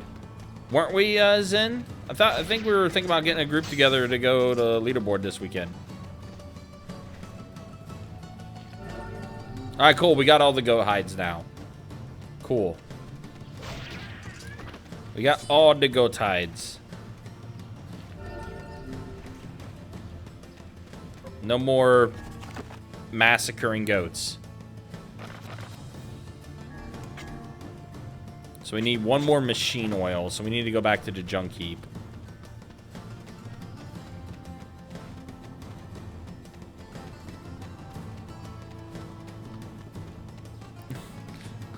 Somebody get your boy one in. We'll make it happen. I think I'm helping Jeff with something on Saturday first.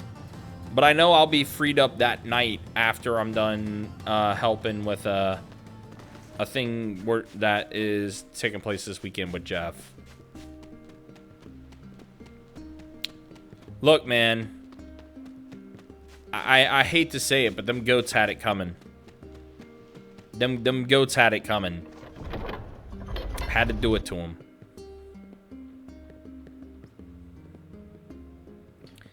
Need it for a specific side quest, man. It's very sad that I had to do it to him, but I did. The poor goats, yes.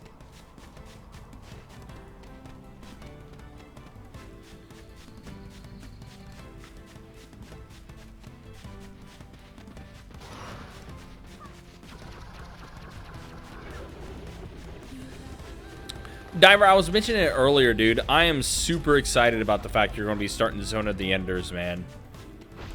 That game is so dope. If I remember correctly, too, I think the main character's name is Dingo. If I remember correctly, it's been so long since I played that game. But I think the main character's name is Dingo. So, gotta summon Jeremy and say, yo, you're playing as Dingo.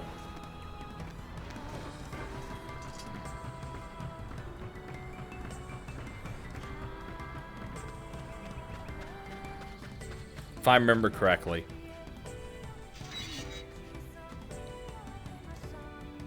Yeah, and that's wild too. Like I'm excited about it, man. I think you're going to enjoy that game a lot. It's really, really good. Honestly, I'm thinking of, like, now that you mention it, like, I may even try to do a playthrough of that game originally too. Like, for that time, that game had a bunch of very unique mechanics to it.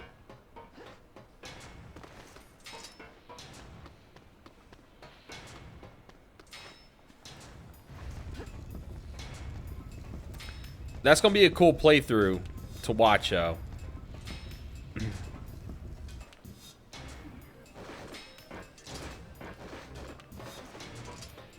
Because I'll be reminiscing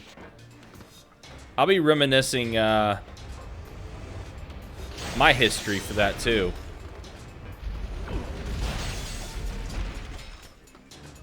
I'll be super excited for that. So kind of like how you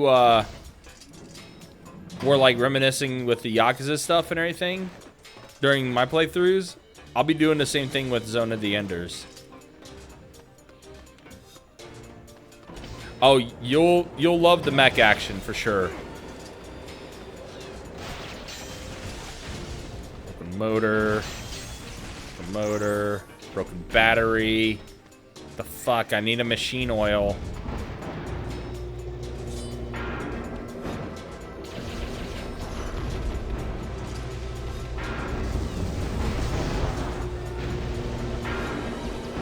It is these dudes, right? That dropped the machine oil?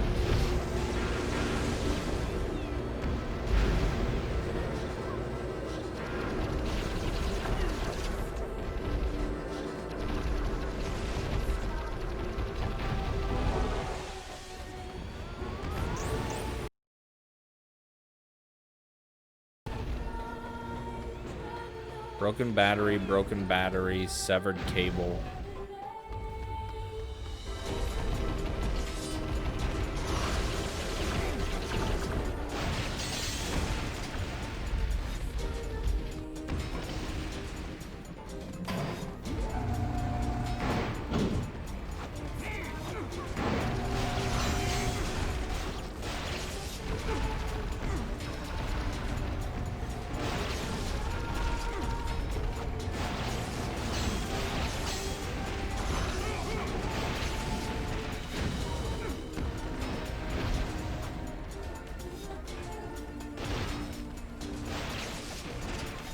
Yeah, seems like it.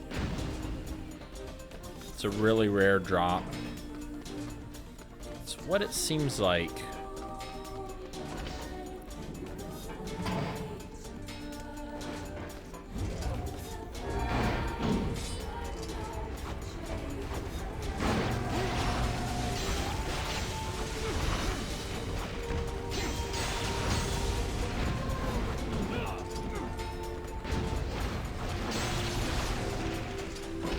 Broken arm. Oh, you know what I just realized? I don't think all my magic abilities. Yeah. I was like, nothing's tethered to L1. That makes sense.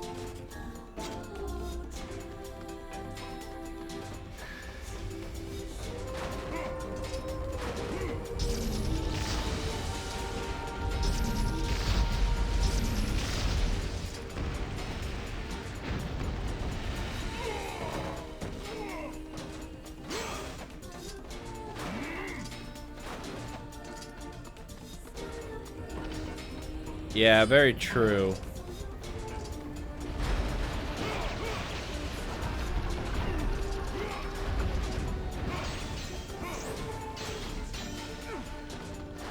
A lot of bolts.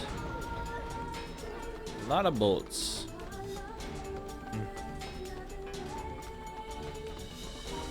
Oh yeah, I don't know if Cliff's still there or not. Did you get my message I sent you earlier, dude? I don't know if he's still there or not.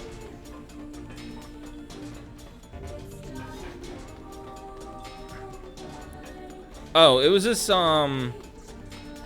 was a voicemail I left. Just giving feedback about the logo and stuff from talking with everybody.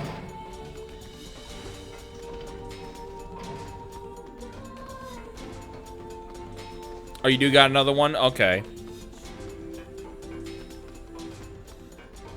Dope.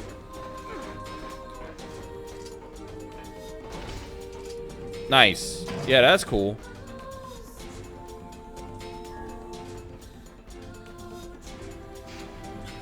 Listen to it meow. Oh, jeez. My man literally said meow. He said he was going to listen to it meow. Oh, boy. I don't know what to make of that. I'm a little frightened.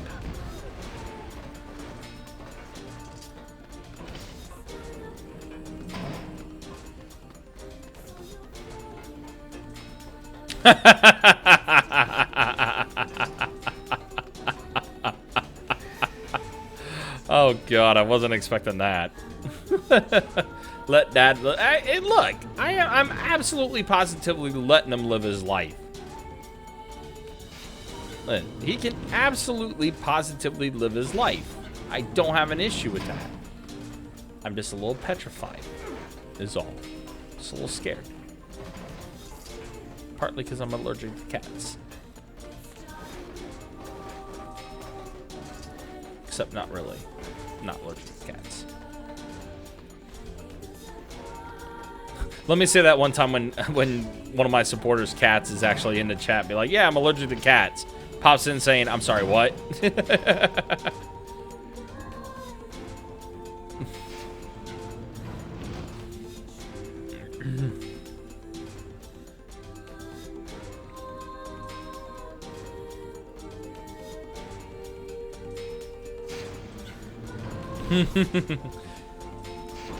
You have a lot of sons that have your back. Oh shit, that's right. I can't go that way. Fuck. So I can't go that way. Yeah. That would be funny if he did that. Nah, Cats has been an amazing supporter. I think he's subbed to my channel for like over a year now. Like a year and... Hell, I don't know. Like a year and 3 months? Like ever since I started doing like regular basis streams. Basically. And it's funny. Just came across my stream because I was playing the same BB tag team that he was. Which was Yuzu Yang. I miss that team. That team was so goofy. But they kept freaking changing Yuzuriha up over and over and over. And it just got like... It just became too much of a deal to play. Because they kept changing up like her B&Bs and all that stuff and everything.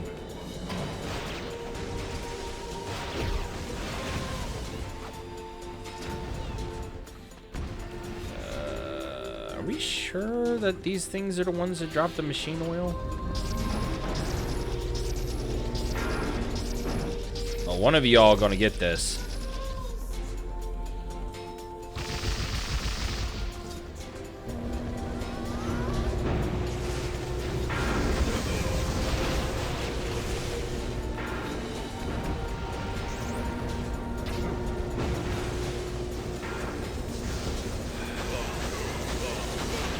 I was hoping that me, like, getting this item drop thing would do it, but it's not doing it. I mean, good news is they respawn over and over too. And I guess it would be marked yellow or something like that, right? For like the super rare ones.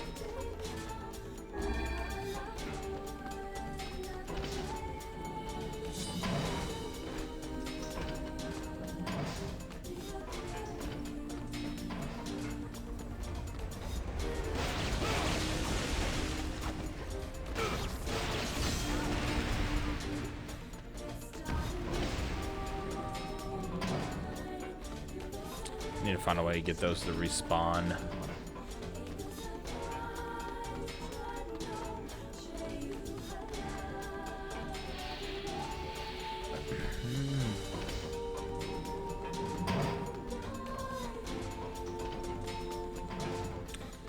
This is gonna be pretty much a pain in the ass to deal with.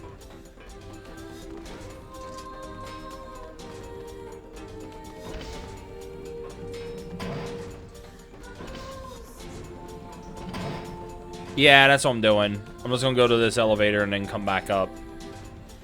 And then go from there. And then, yeah, hopefully we can get that. And then we can try to finish that side quest to at least get one of the 3 weapons that I'm missing. And then we'll just be able to kind of like main quest it. Because that'd be it, really. Because it's like the main side quests that I've done that I needed to do to get the other stuff is completely done. So I don't need to do side quest hell or anything like that.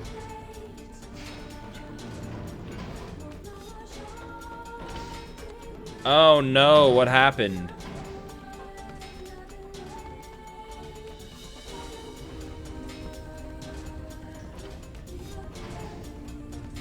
Let me guess, that's for like the final piece you're waiting for, isn't it?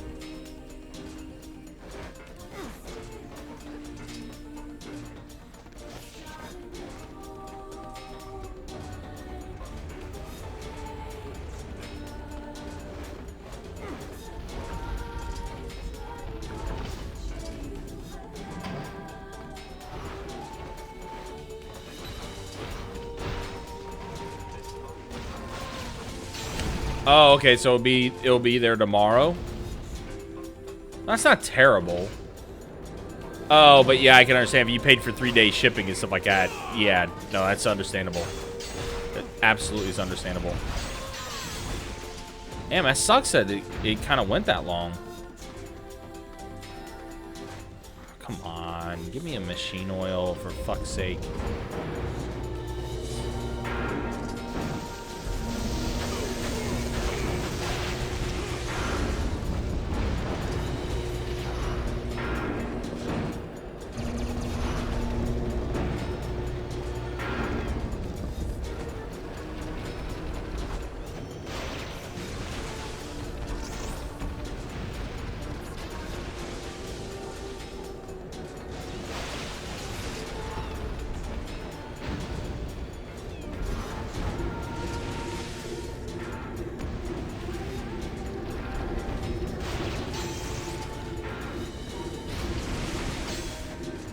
Damn. Nothing. That sucks. Oh, Jane, speaking of which, dude, DM me your PayPal so I can make a partial payment for the,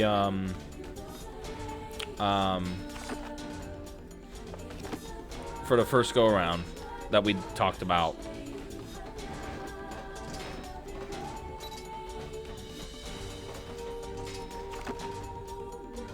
Shit, what the fuck am I at?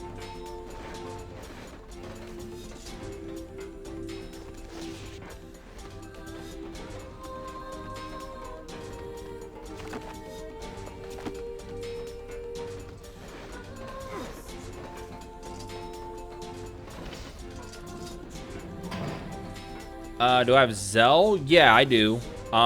It's just my, it's through my bank account. I think Zelle's already through that. So if you just have like your email address or something like that, that might be an easier way to do it. I mean, either, whatever is easier for you, dude. I'll make it work out.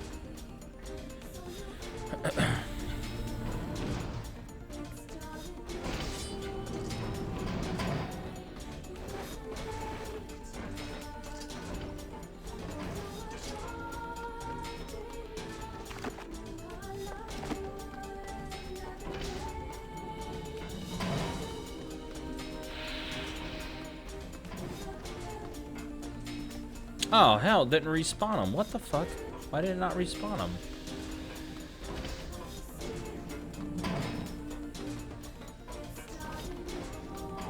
Okay. Yeah, that works too. I could do that. I went up and down the elevator. Why did they not respawn? Or respawn, I wonder. Maybe I gotta go down this elevator or something.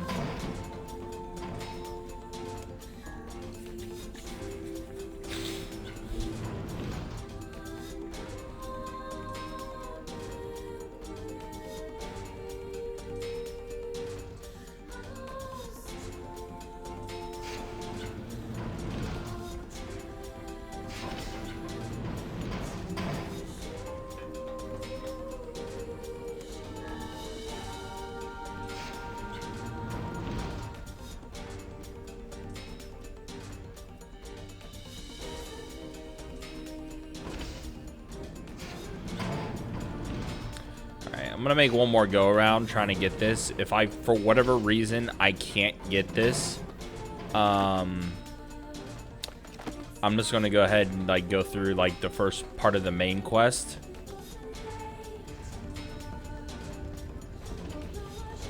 And then I'll come back to it, because I know there's gonna be another trip I gotta make back here anyway. So I'll get it eventually. This will be, it's just I was hoping I can just knock it out of the way first.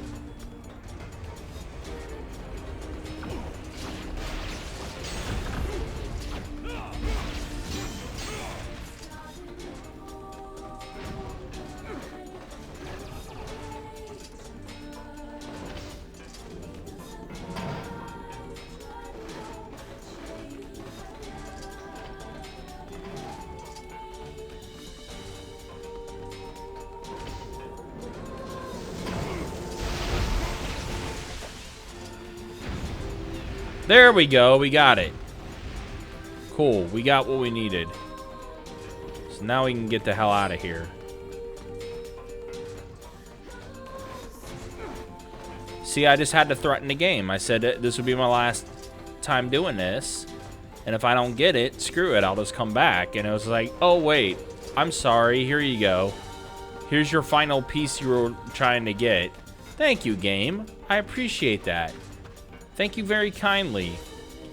The Yokotaro gods have blessed me for like this one little instant. That's all we needed to do. We just needed to threaten it.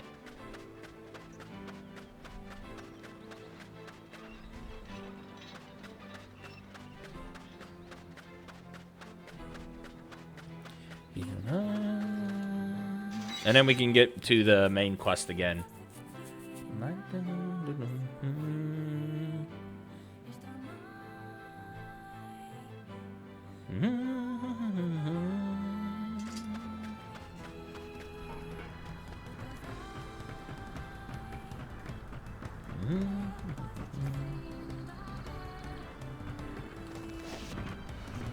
Yeah, you know, sometimes you just gotta be the bad guy and let things know what's up.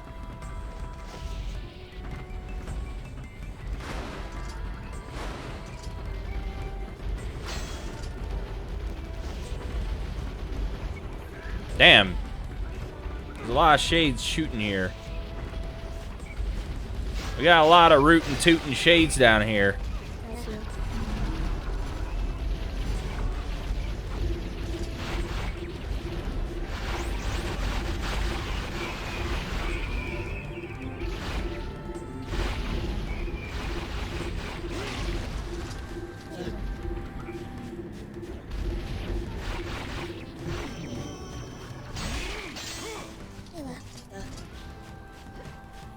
Yeah,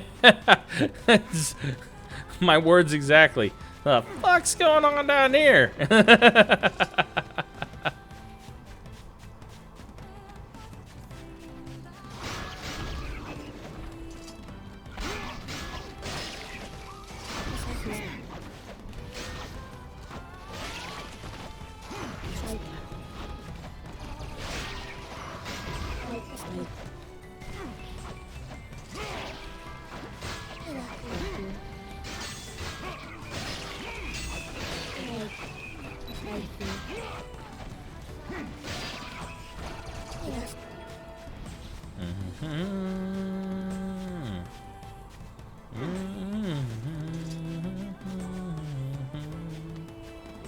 Alright, so let's go back to Sup? the Strange Things shop, and then we'll be able to get the other stuff here.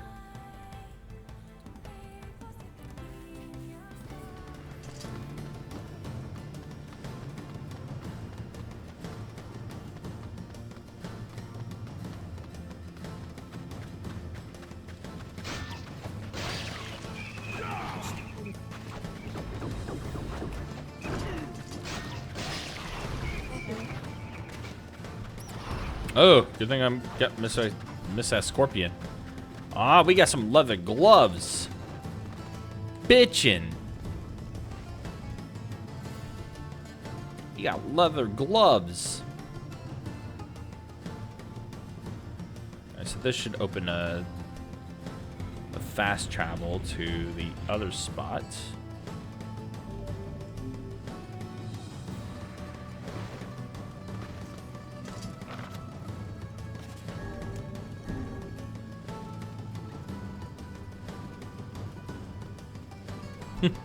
Casually walk down the stairs and walk up out of that. That makes things easy.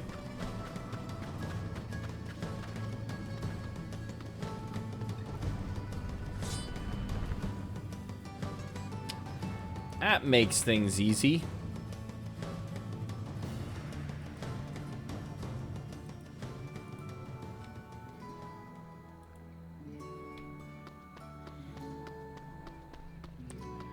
Do, do, do, do, do.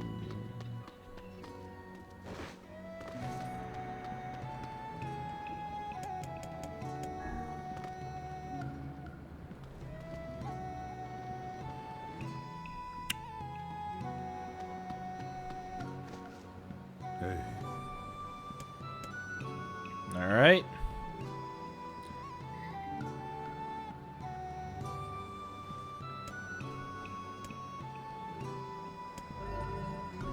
All right, restored it. Restored the map. Go back to the entrance. And now we head back to the village, right? Back to the blacksmith.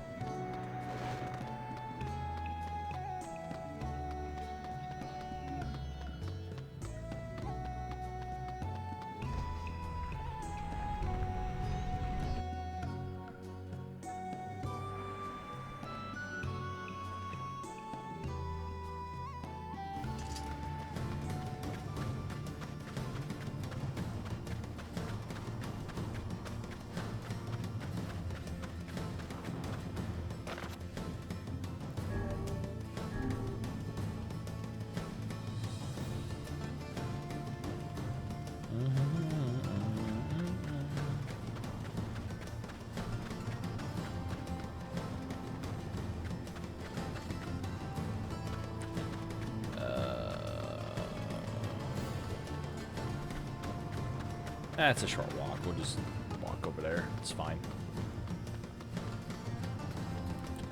We'll just walk over there.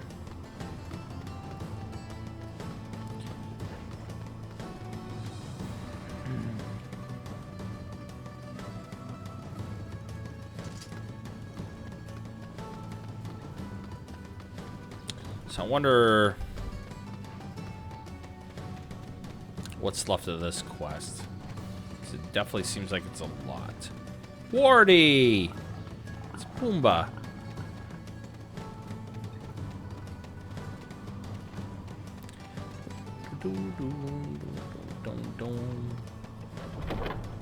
Alright.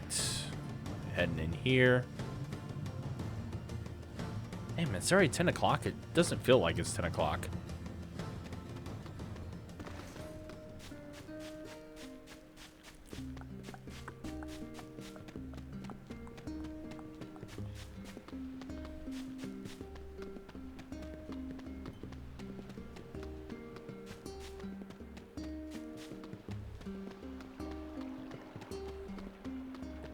Man, I'm bushed. Why am I the only one working this hard? Yeah, it was that, and like my day was super busy. hey.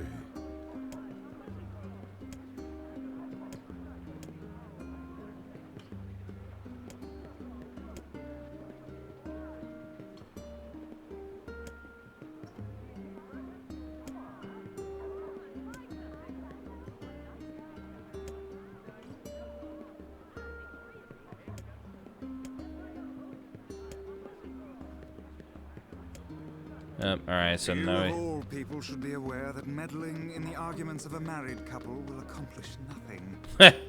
I have a job, and I'm gonna see it through. Your sense of duty is positively breathtaking. I know what it means to care for your family. If you don't show it until they're gone, it's too late. It is a tremendous burden. but I cannot say that I dislike that way of thinking.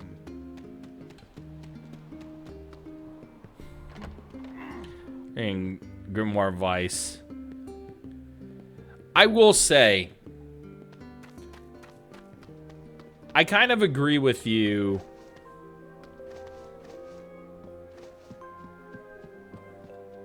When you spend 1,000 on an RC car and are still looking to spend more on it, I may have a problem. That sounded like me in Yakuza 0.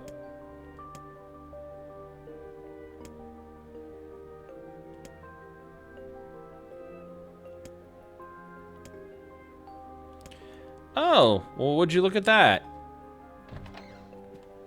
It's the Lost Shrine. And wouldn't you know it, I have to head to the Lost Shrine anyway.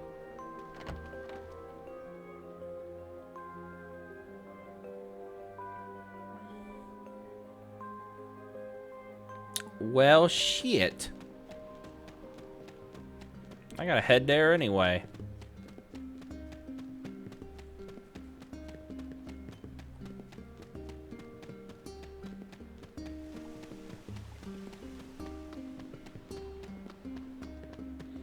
Yeah, that sounded like me in Yakuza 0. I spent quite a few funds on the RC cars in that mini game. Why am I the only one working this hard? Shout out to Kiryu beating down little kids in the RC car, the pocket circuit racing game. Them little kids didn't stand a chance against Kiryu's master blueprints. Alright, so yeah, we're heading to Lost Shrine anyway. Kill two birds with one stone.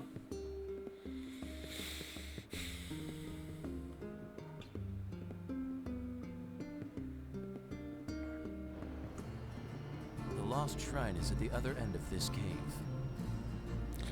I'm going to tell you off rip that the location you need to find is early in the Lost Shrine. It's on the 2nd floor. Gotcha. And the Shadow Lord Let us.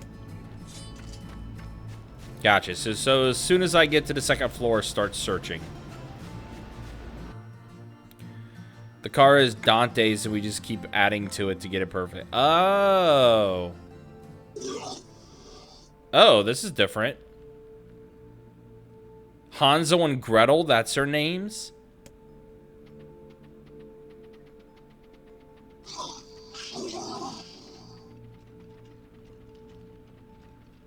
Oh, this is a different cutscene.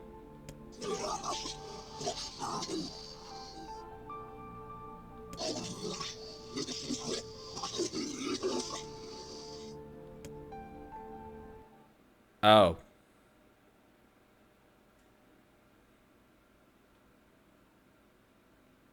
Oh.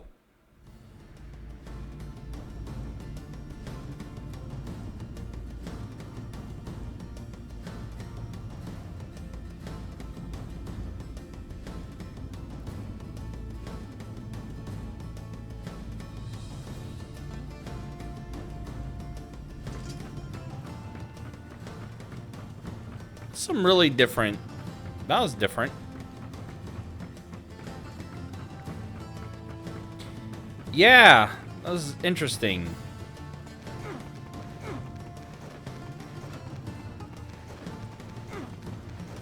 I didn't quite know what to make of that.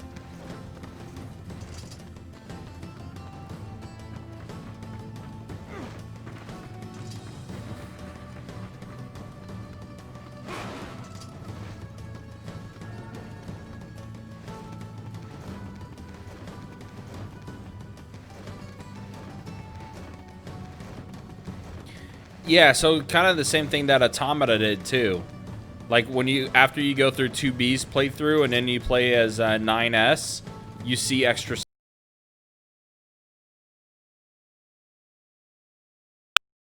the opera boss.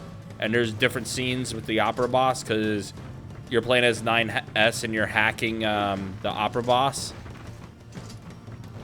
It's kind of similar in that regard.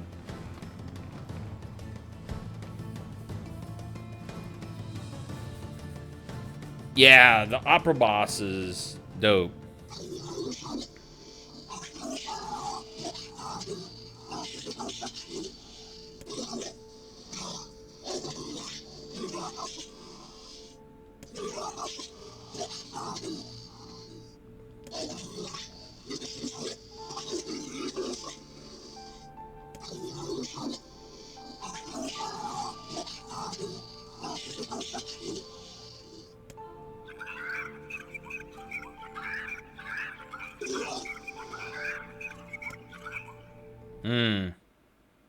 Because I remember there was a second boss fight, and I'm wondering if this is what's going to happen.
Make sure it wasn't anything I'm missing out of there. So second floor.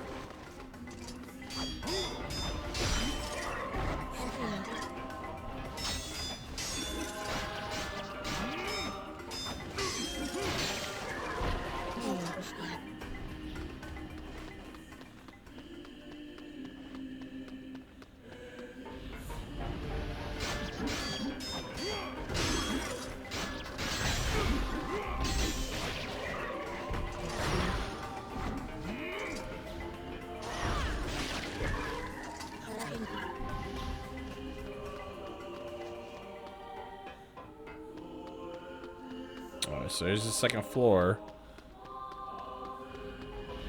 I think anyway.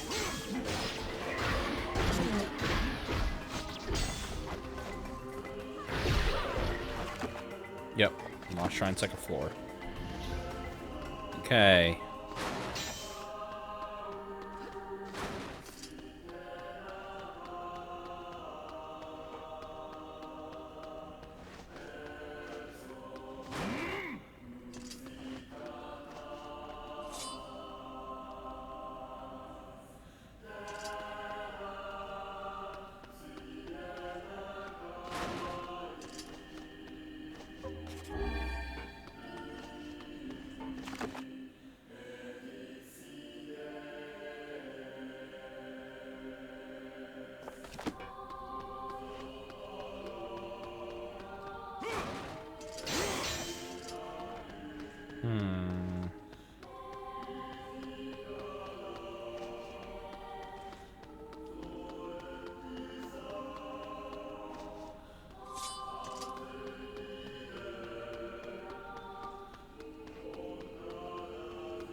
A place where sunlight does not reach.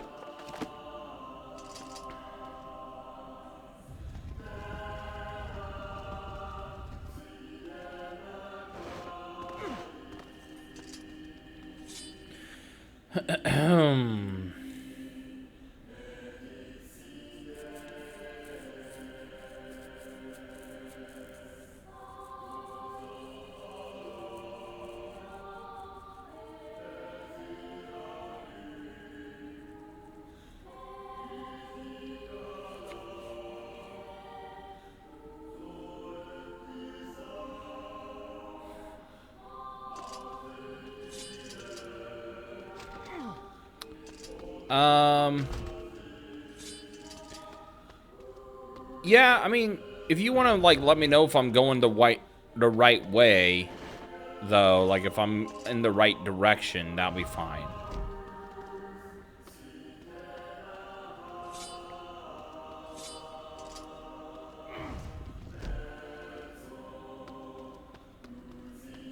I am going the right way, okay.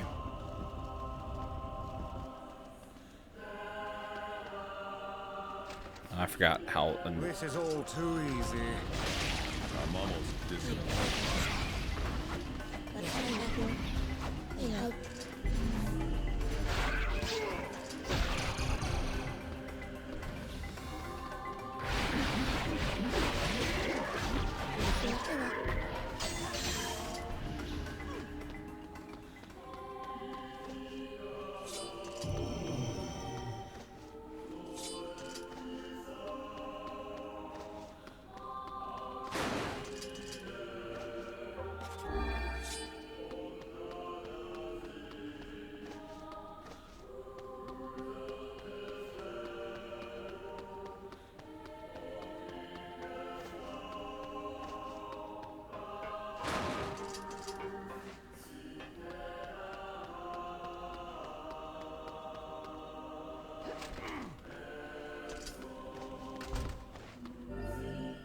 Obtained pile of junk.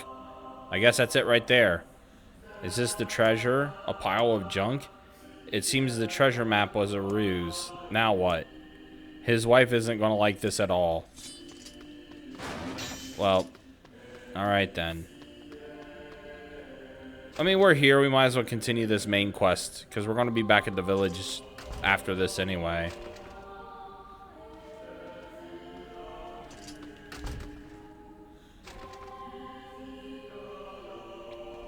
Did I have to do all these too? I can't remember if I did or not.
Who are these guys? Their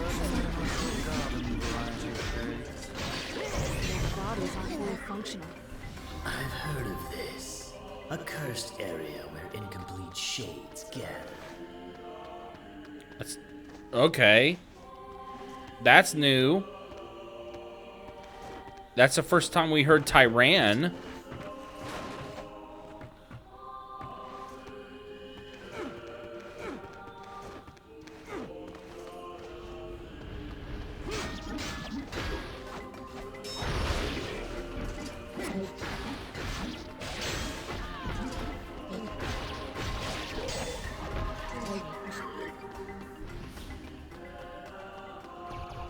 That was slightly unexpected.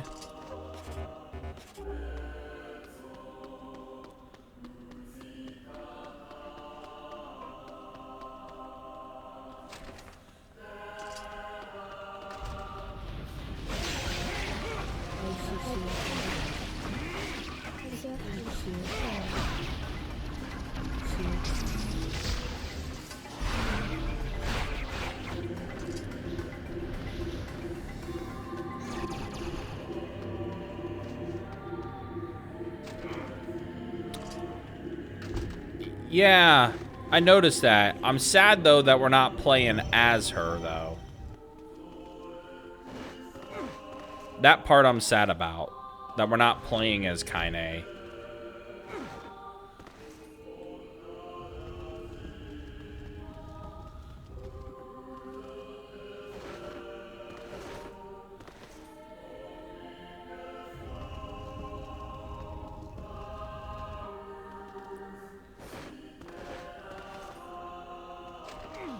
Jesus. Moving these boxes are so tedious.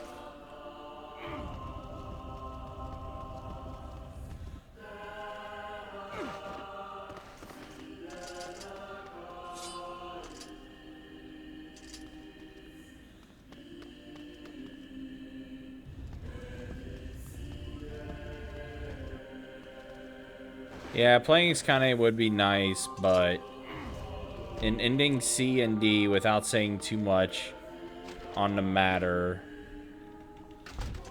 it's a lot better that we play as Papa Nier. Okay.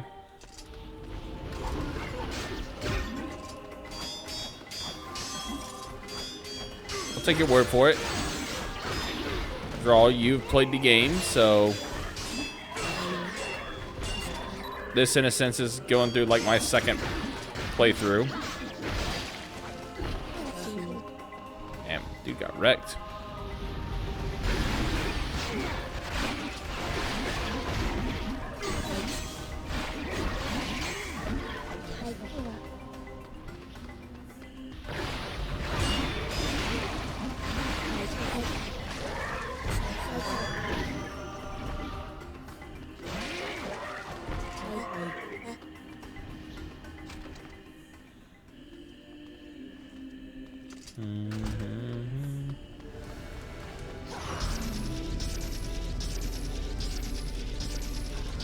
Are you gonna get it?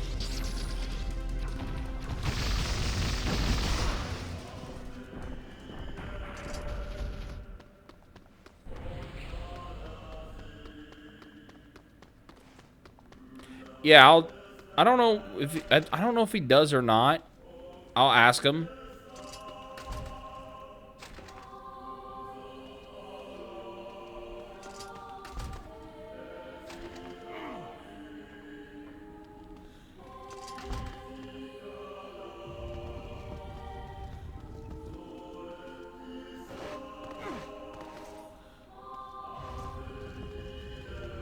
Yeah, that makes sense.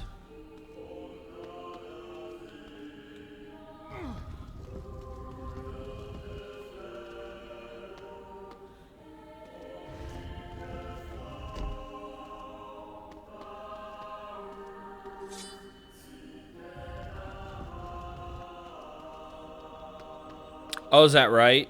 I didn't know that. I did not know that.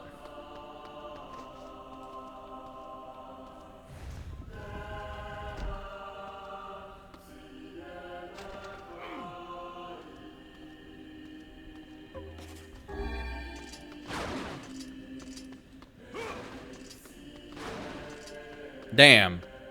A whole lot of nothing in that room. That was kind of whack.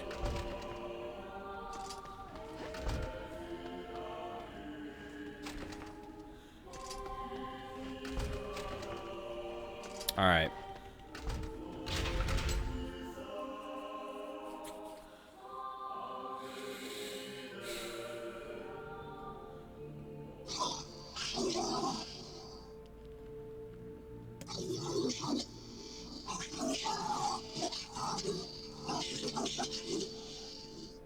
Hmm.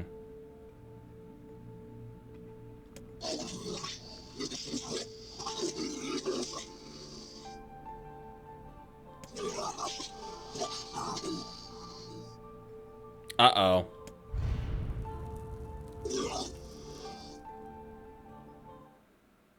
You know what that reminds me of? As well, like that certain sequence and everything. In Automata, right? When you're going into the forest. Kaine, Emil, I want you to... And the machines are talking to each other. I'm sorry. About how, like, their king isn't growing and stuff like that and I'm everything. going to talk to the villagers. I want them to let you in. Oh, it's no big deal. Right, Kaine? I'm used to it. Well, you shouldn't be. It's crap, and it needs to change. I wish everyone felt the same way. It's all right, really. I like camping out with Kaine. It's kind of fun, in a weird way. Sometimes we sit around the fire and tell stories, and roast... Emil, that's enough.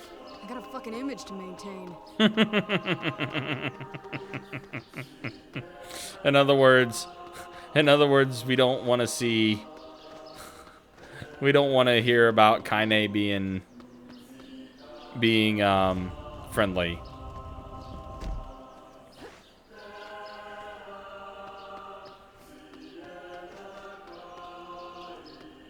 Right. Yeah, exactly.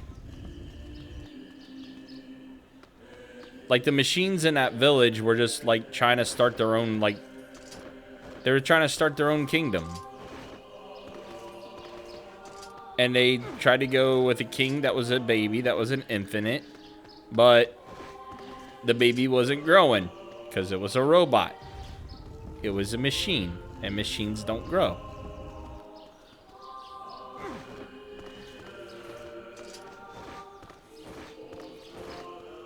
And then A2 showed up and stabbed the hell out of it.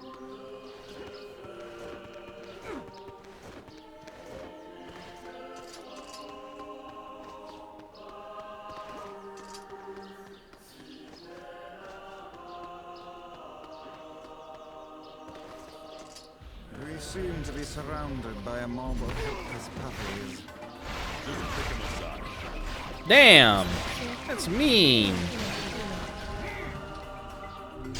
You don't kick puppies. Papa Nier. Shameful.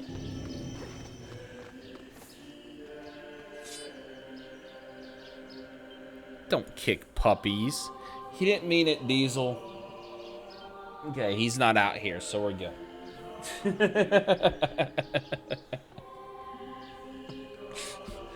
Diesel would have ran up like, what'd they say?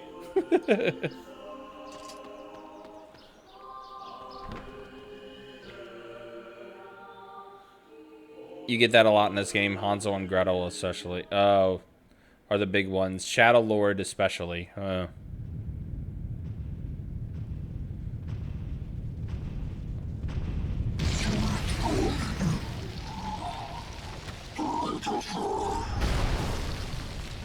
Yep.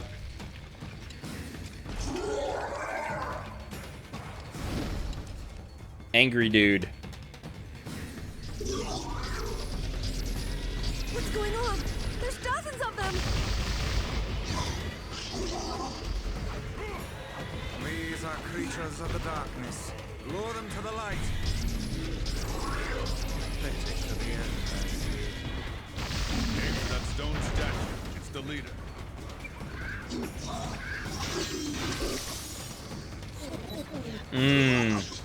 So you're reading the text now, so like that. Yeah, this track's cool. I'm the same way. I like this track as well. Oh! The double team. Fell the beast.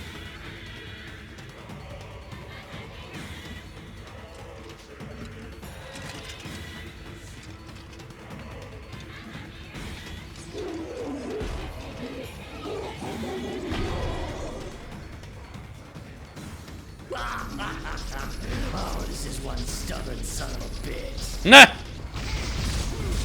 Damn it, damn it! Hey there, sunshine. You ain't feeling bad for this freak, are ya?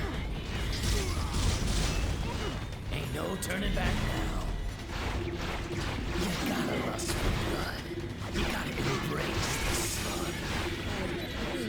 All we know is the thrill of... Who does he sound like? His voice is awfully familiar.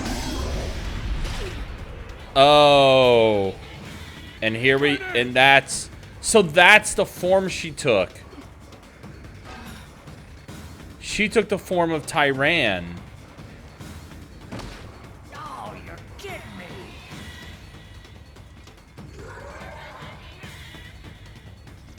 Kaine!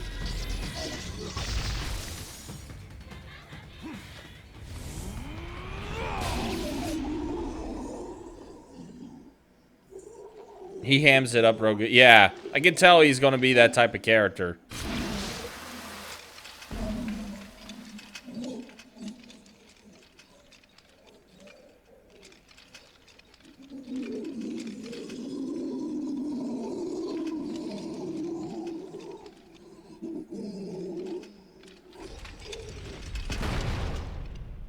Oof. Poor Shade dude. Uh-oh. So yeah, now you're gonna see Are this. you all right? We've got to get help. I fear there is little we can do. Oh no. No! Kaine!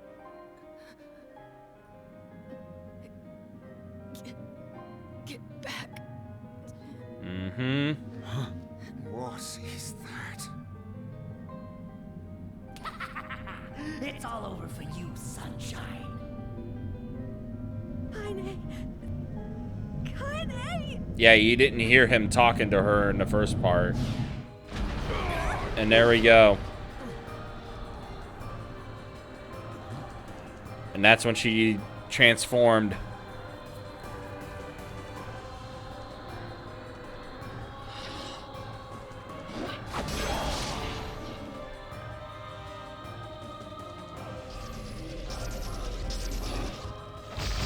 Kaine's shade!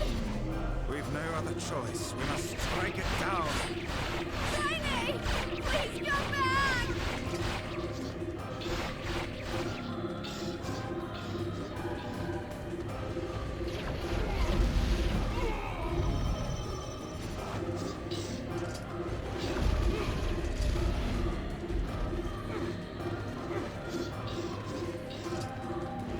I don't remember if I was supposed to hit it with physical attacks or just magic attacks.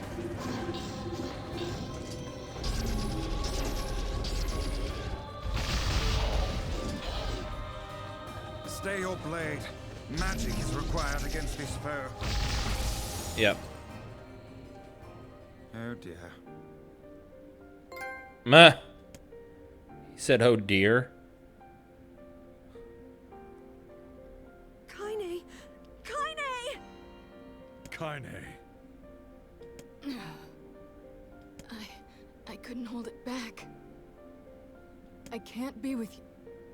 We're always going to be together, Kaine. If you transform again, we'll just stop it again, as many times as it takes.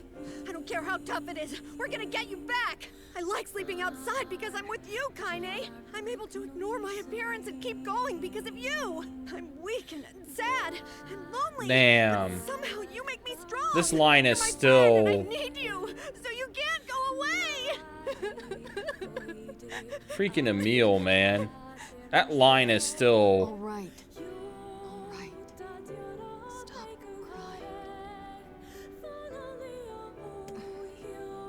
Thank you. I'm all right.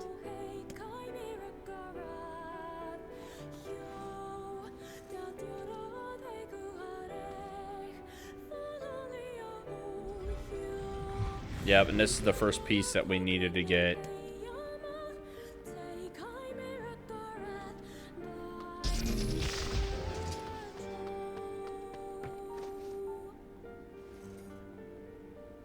Yep. Mysterious stone fragment. How remarkably useless of you. Let's go ask Popola. Gee, how remarkably useless of you, he says. Oh, gosh.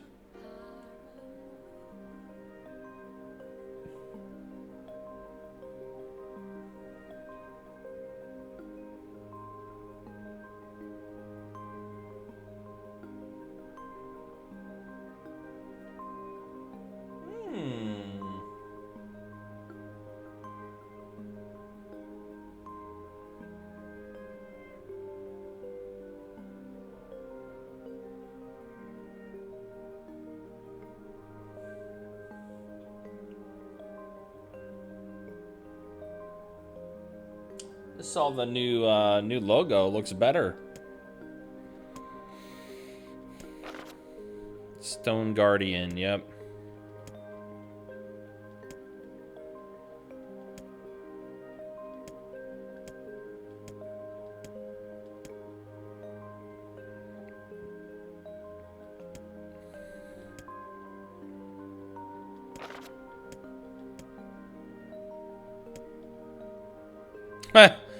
Let's undertake a murderous rampage.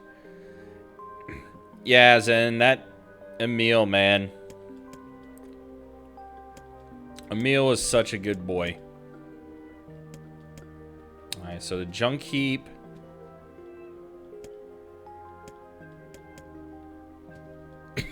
And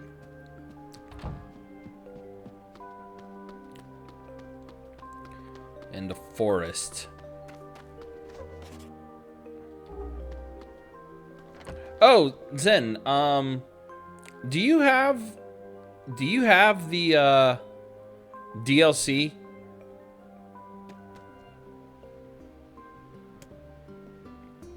Head for the junk heap.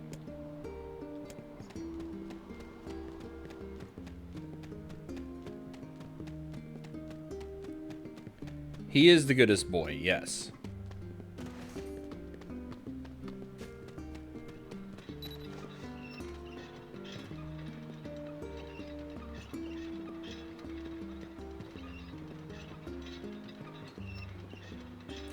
Ah, that is where I recognize him. Yeah. That, because I thought he sounded familiar. On there. I thought there was a little bit of a Hazama sound to him. That's why I kind of recognized it. Oh, you don't have it? That's all right. That's all good. Diver was just telling me if you had it to play through it because there was like some lore stuff with it. Hello.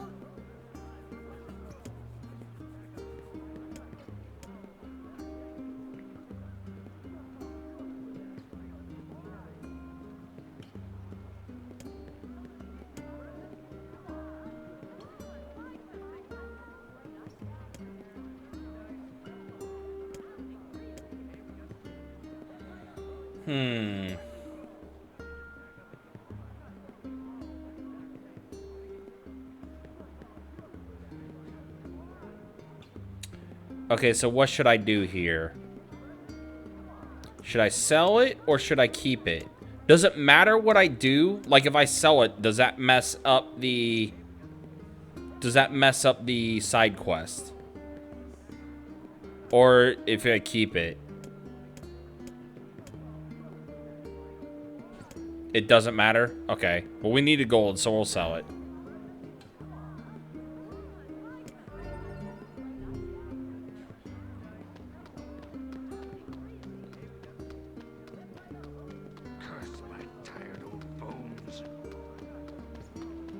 Why am I the only one working this hard? Yeah, nice for the extra lore and everything. Oh, Zen, you missed the other night. So when Katz was in here, the discussion of Drakengard 3 came up. Or just the Drakengard discussion in general came up.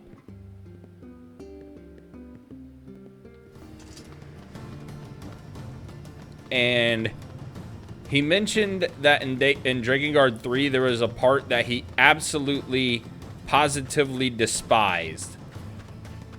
That was near the end of the game, and I think I remember you telling me about that specific part in Drakengard 3.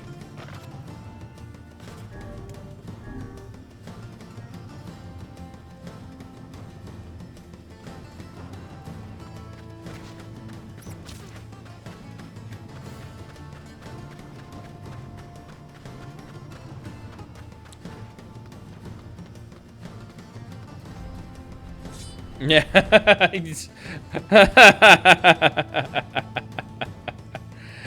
I think you figured it out. I never played through it, so I don't know. But that's kind of what that sounds like. He said, "Oh no." Oh, speaking of cats, in Yeah, Zen kind of, the cat's kind of, no pun intended. Let the cat out of the bag.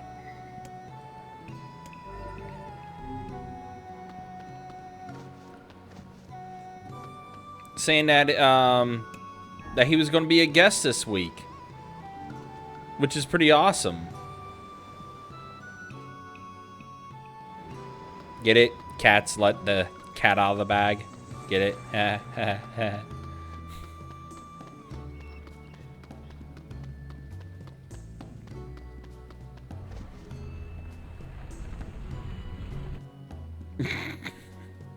My man just had now flashbacks. The final boss.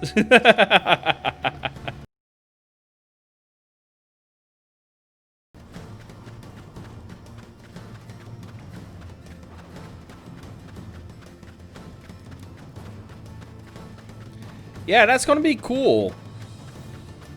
I know he's looking forward to it. He was talking about how much he was looking forward to it. And I think that's pretty dope. I'm the only one who gets to make dad jokes in this house. Yeah, that's cool because, yeah, obviously he's on the other side of the world. So his schedule's definitely a little different. But that's cool that you guys are able to work something out.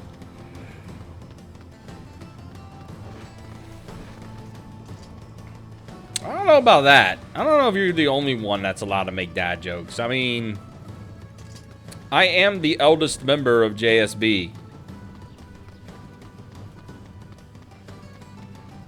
Like, I am old as dirt. So therefore, I think I am allowed to make a dad joke here and there. Like, I'm almost Kiryu status. Like Yakuza 5, Yakuza 6. We were talking about it for a few weeks. Oh, nice, cool. Wait a minute. You mean there were schedule conflicts? I don't know what that is. What are schedule conflicts?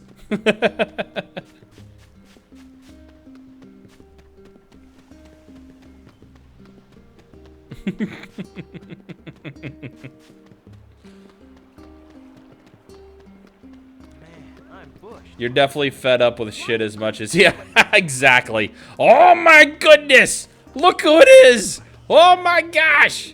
It's the Diesel! It's the Diesel! What's up, buddy? Hello! Hi! Hello! Hello! Well, hello there. Hello. Speaking of boomers... This is a boomer dog. Be 10 in September. Meaning he's 60-some years old now in dog years.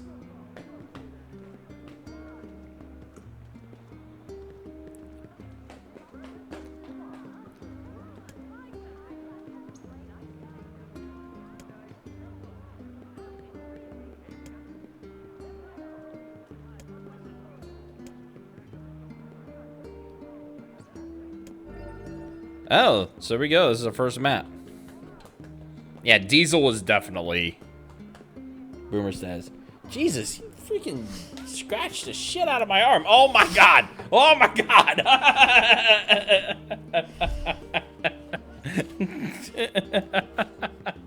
Oh god.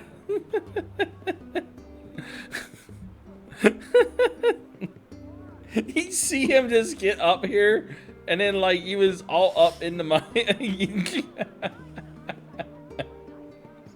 Oh, you are a silly boy. You're so silly.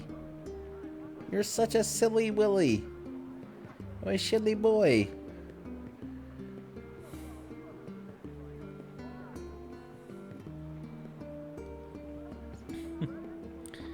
He has arrived, indeed.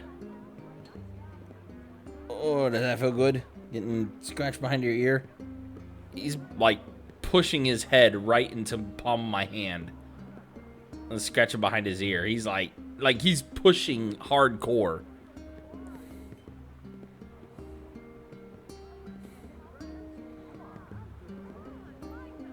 head's kind of hot. Why is it hot?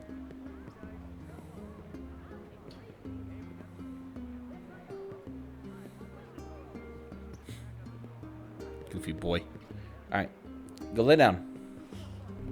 Go. No, no, no, no, no, no. Oh my goodness, no.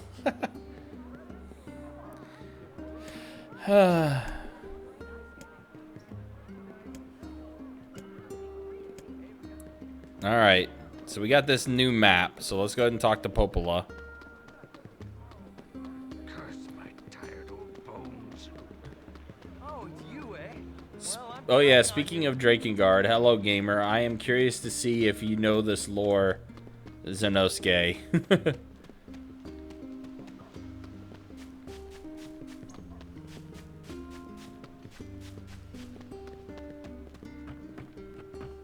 Oh, good boy. Lay down.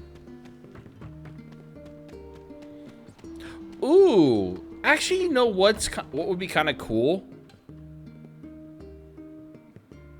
I just thought about this. Jesus, Diesel just scratched the hell out of my arm, man.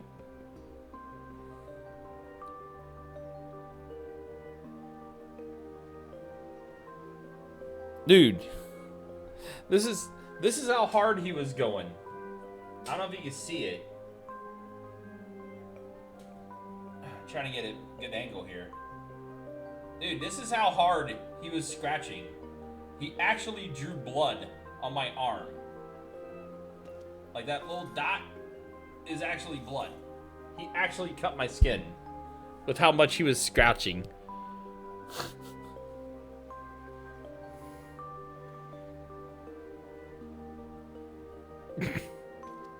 Need to get those damn nails cut, is what that's saying. He's just looking up at me like, yeah, and what? You got a problem?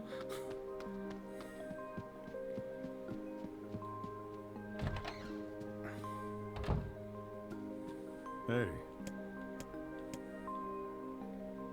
It's a map of the Northern Plains.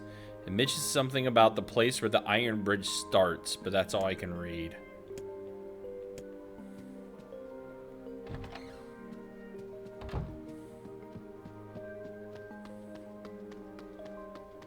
Jesus. Scratched the shit out of my arm. God damn, that hurt. No, so here's the idea I just thought of, right? So, you know how essentially I'm doing my first playthrough of... Well, I guess technically now my second playthrough of Nier here, right? And Zen and Diver knows the lore of everything Nier and everything, right? The thing I just thought of, with Diver doing his first playthrough of Zone of the Enders, right? Like, we all do, like, an educational piece. Kind of like educate, kind of like how, like, right now, Zen, you and Diver are educating me on Nier. We, in turn, do the same thing for Diver as he's playing Zone of the Enders. And, like, not spoil anything, obviously, but kind of, like, just go over stuff that happened in said game or whatnot.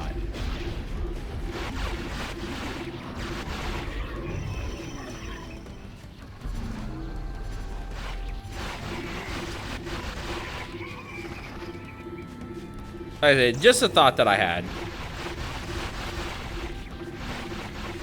And it'll be even cool to get, like, a refresher myself because, fuck, I played Zone of the Enders back in the mid-2000s. So I don't know a lot about that. I don't remember too much of it, but it'll be cool to, like, rewatch it and be like, oh, yeah, that's what happened. Or, oh, yeah, that's what happened. Things along those lines.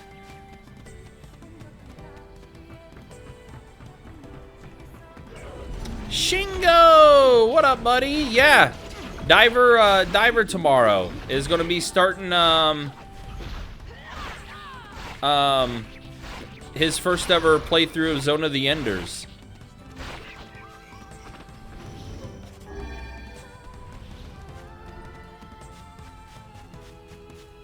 Hey, you know what? That's a start, though. That's a start.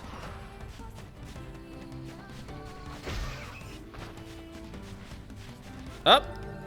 We got a weapon. Alright, cool. So that side story is complete. So I can't do the other side story with the other weapon until I get the Cerberus stone fragment.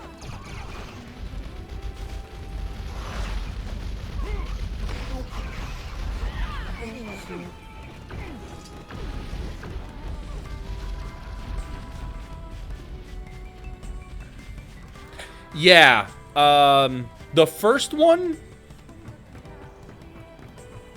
was kind of rough. The first one was kind of rough to go through. The second one, Zone of the Enders 2, was definitely the better of the two games. 100%. Like, there's no debate.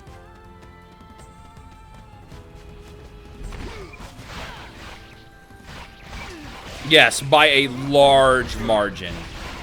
Like, that was one of the rare deals where the sequel ended up being better than the first one by that big of a margin.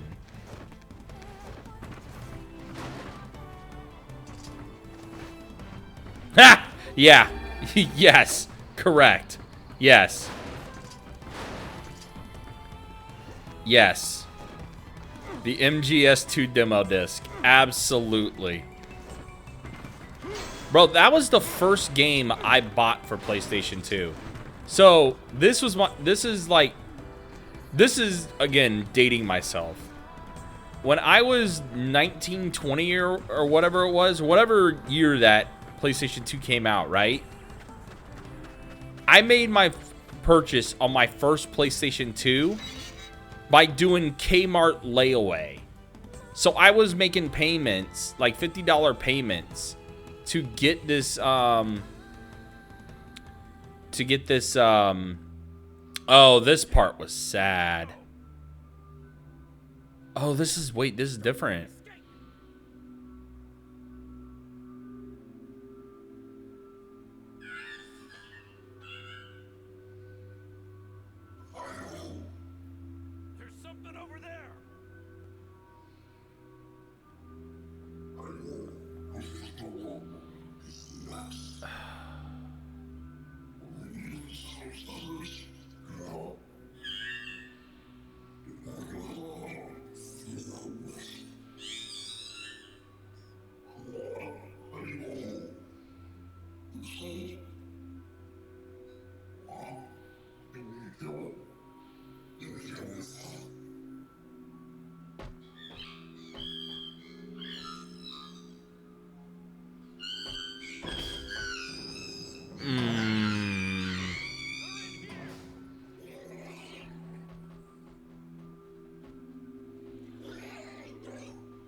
Damn.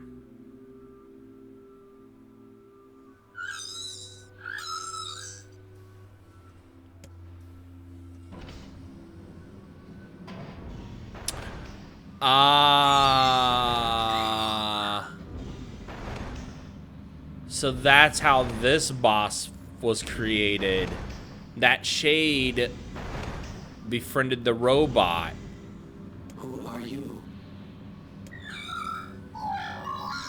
Khalil. Military defense robot P-33. You are an intruder. You must be eliminated. Error. There is something leaking from your eyes.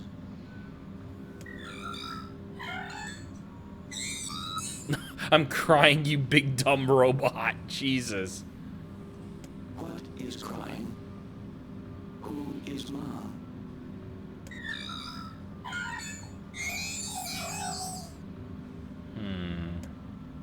My creator is also dead. He perished hundreds of years ago.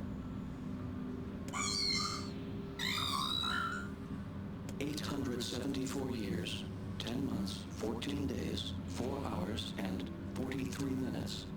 44 minutes. I am incapable of being lonely, or missing others, or crying.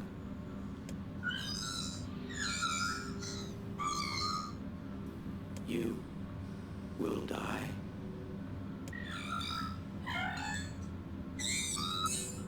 Why will they kill you?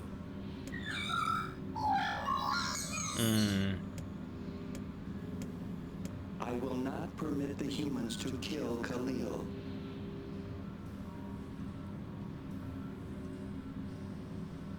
Yeah, basically.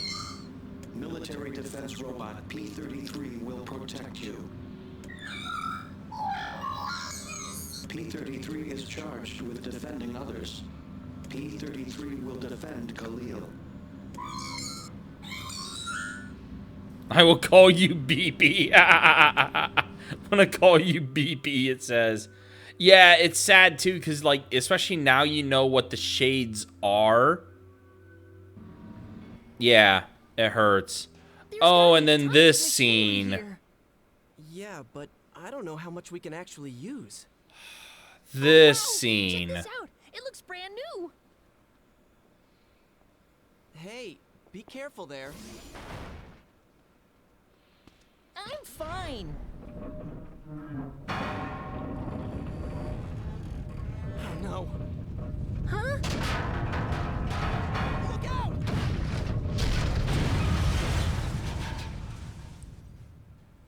See, his dumbass was the reason why his brother died, but he thought it was the robot.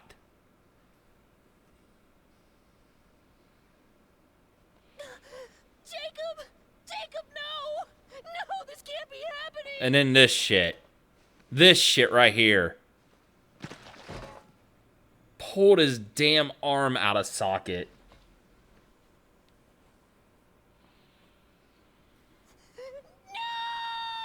No!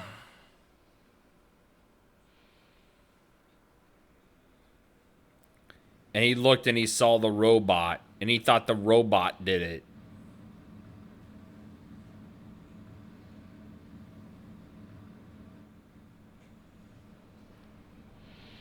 He didn't realize it was his stupid self that did it.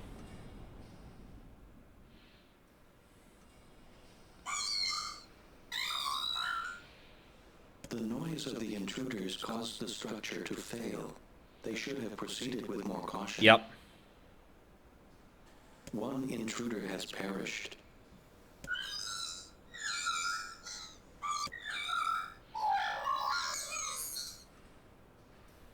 At least there's no baby eating here. I'm not even going to ask. I'm not even going to ask. The junk heap. Perhaps we should speak to the brothers. They might know something about this.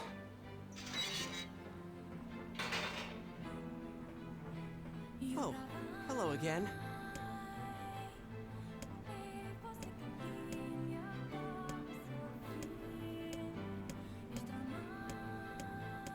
Yep.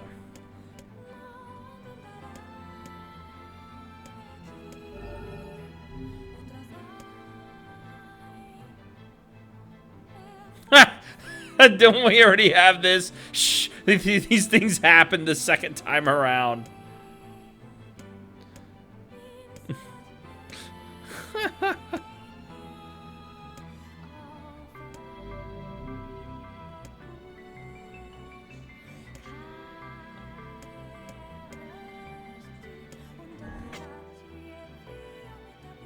Yeah, Weiss be like, yeah, that was the definition of don't worry about it.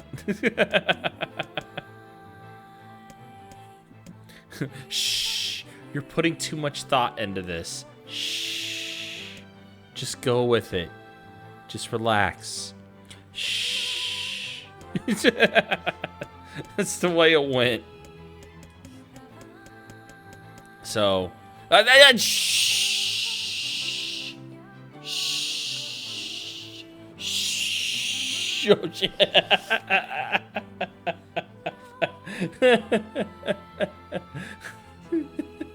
Just let Yoko Taro's Wild Ride do its thing, exactly. Shh. Shh, Diesel. Shh. Oh, Jesus. Oh, Lord. Oh, Lord. The Beazle to the Beasoning. Oh, no.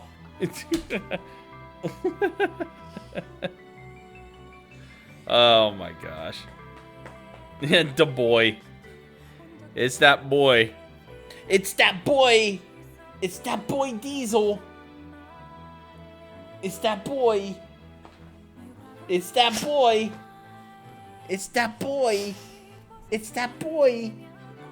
You scratched the hell out of my arm already, dude. You drew blood on my arm. Yes, you did. It's the boy. It's the boy. Oh, gosh. No, he don't. He doesn't. He truly doesn't. He don't give a shit. He absolutely does not.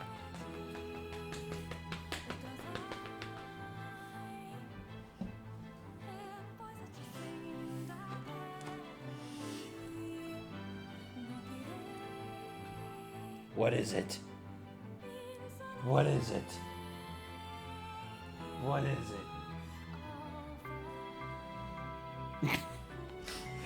If you can see. Oh, Jesus.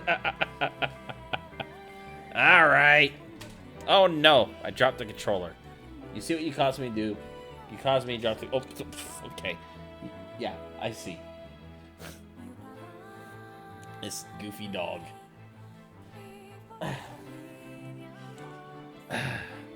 He don't give a shit.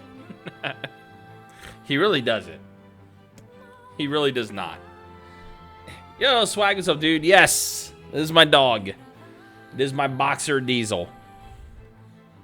He's my 9-year-old, soon-to-be 10-year-old boxer who acts like a 3-year-old. He constantly makes appearances on my stream when he wants attention.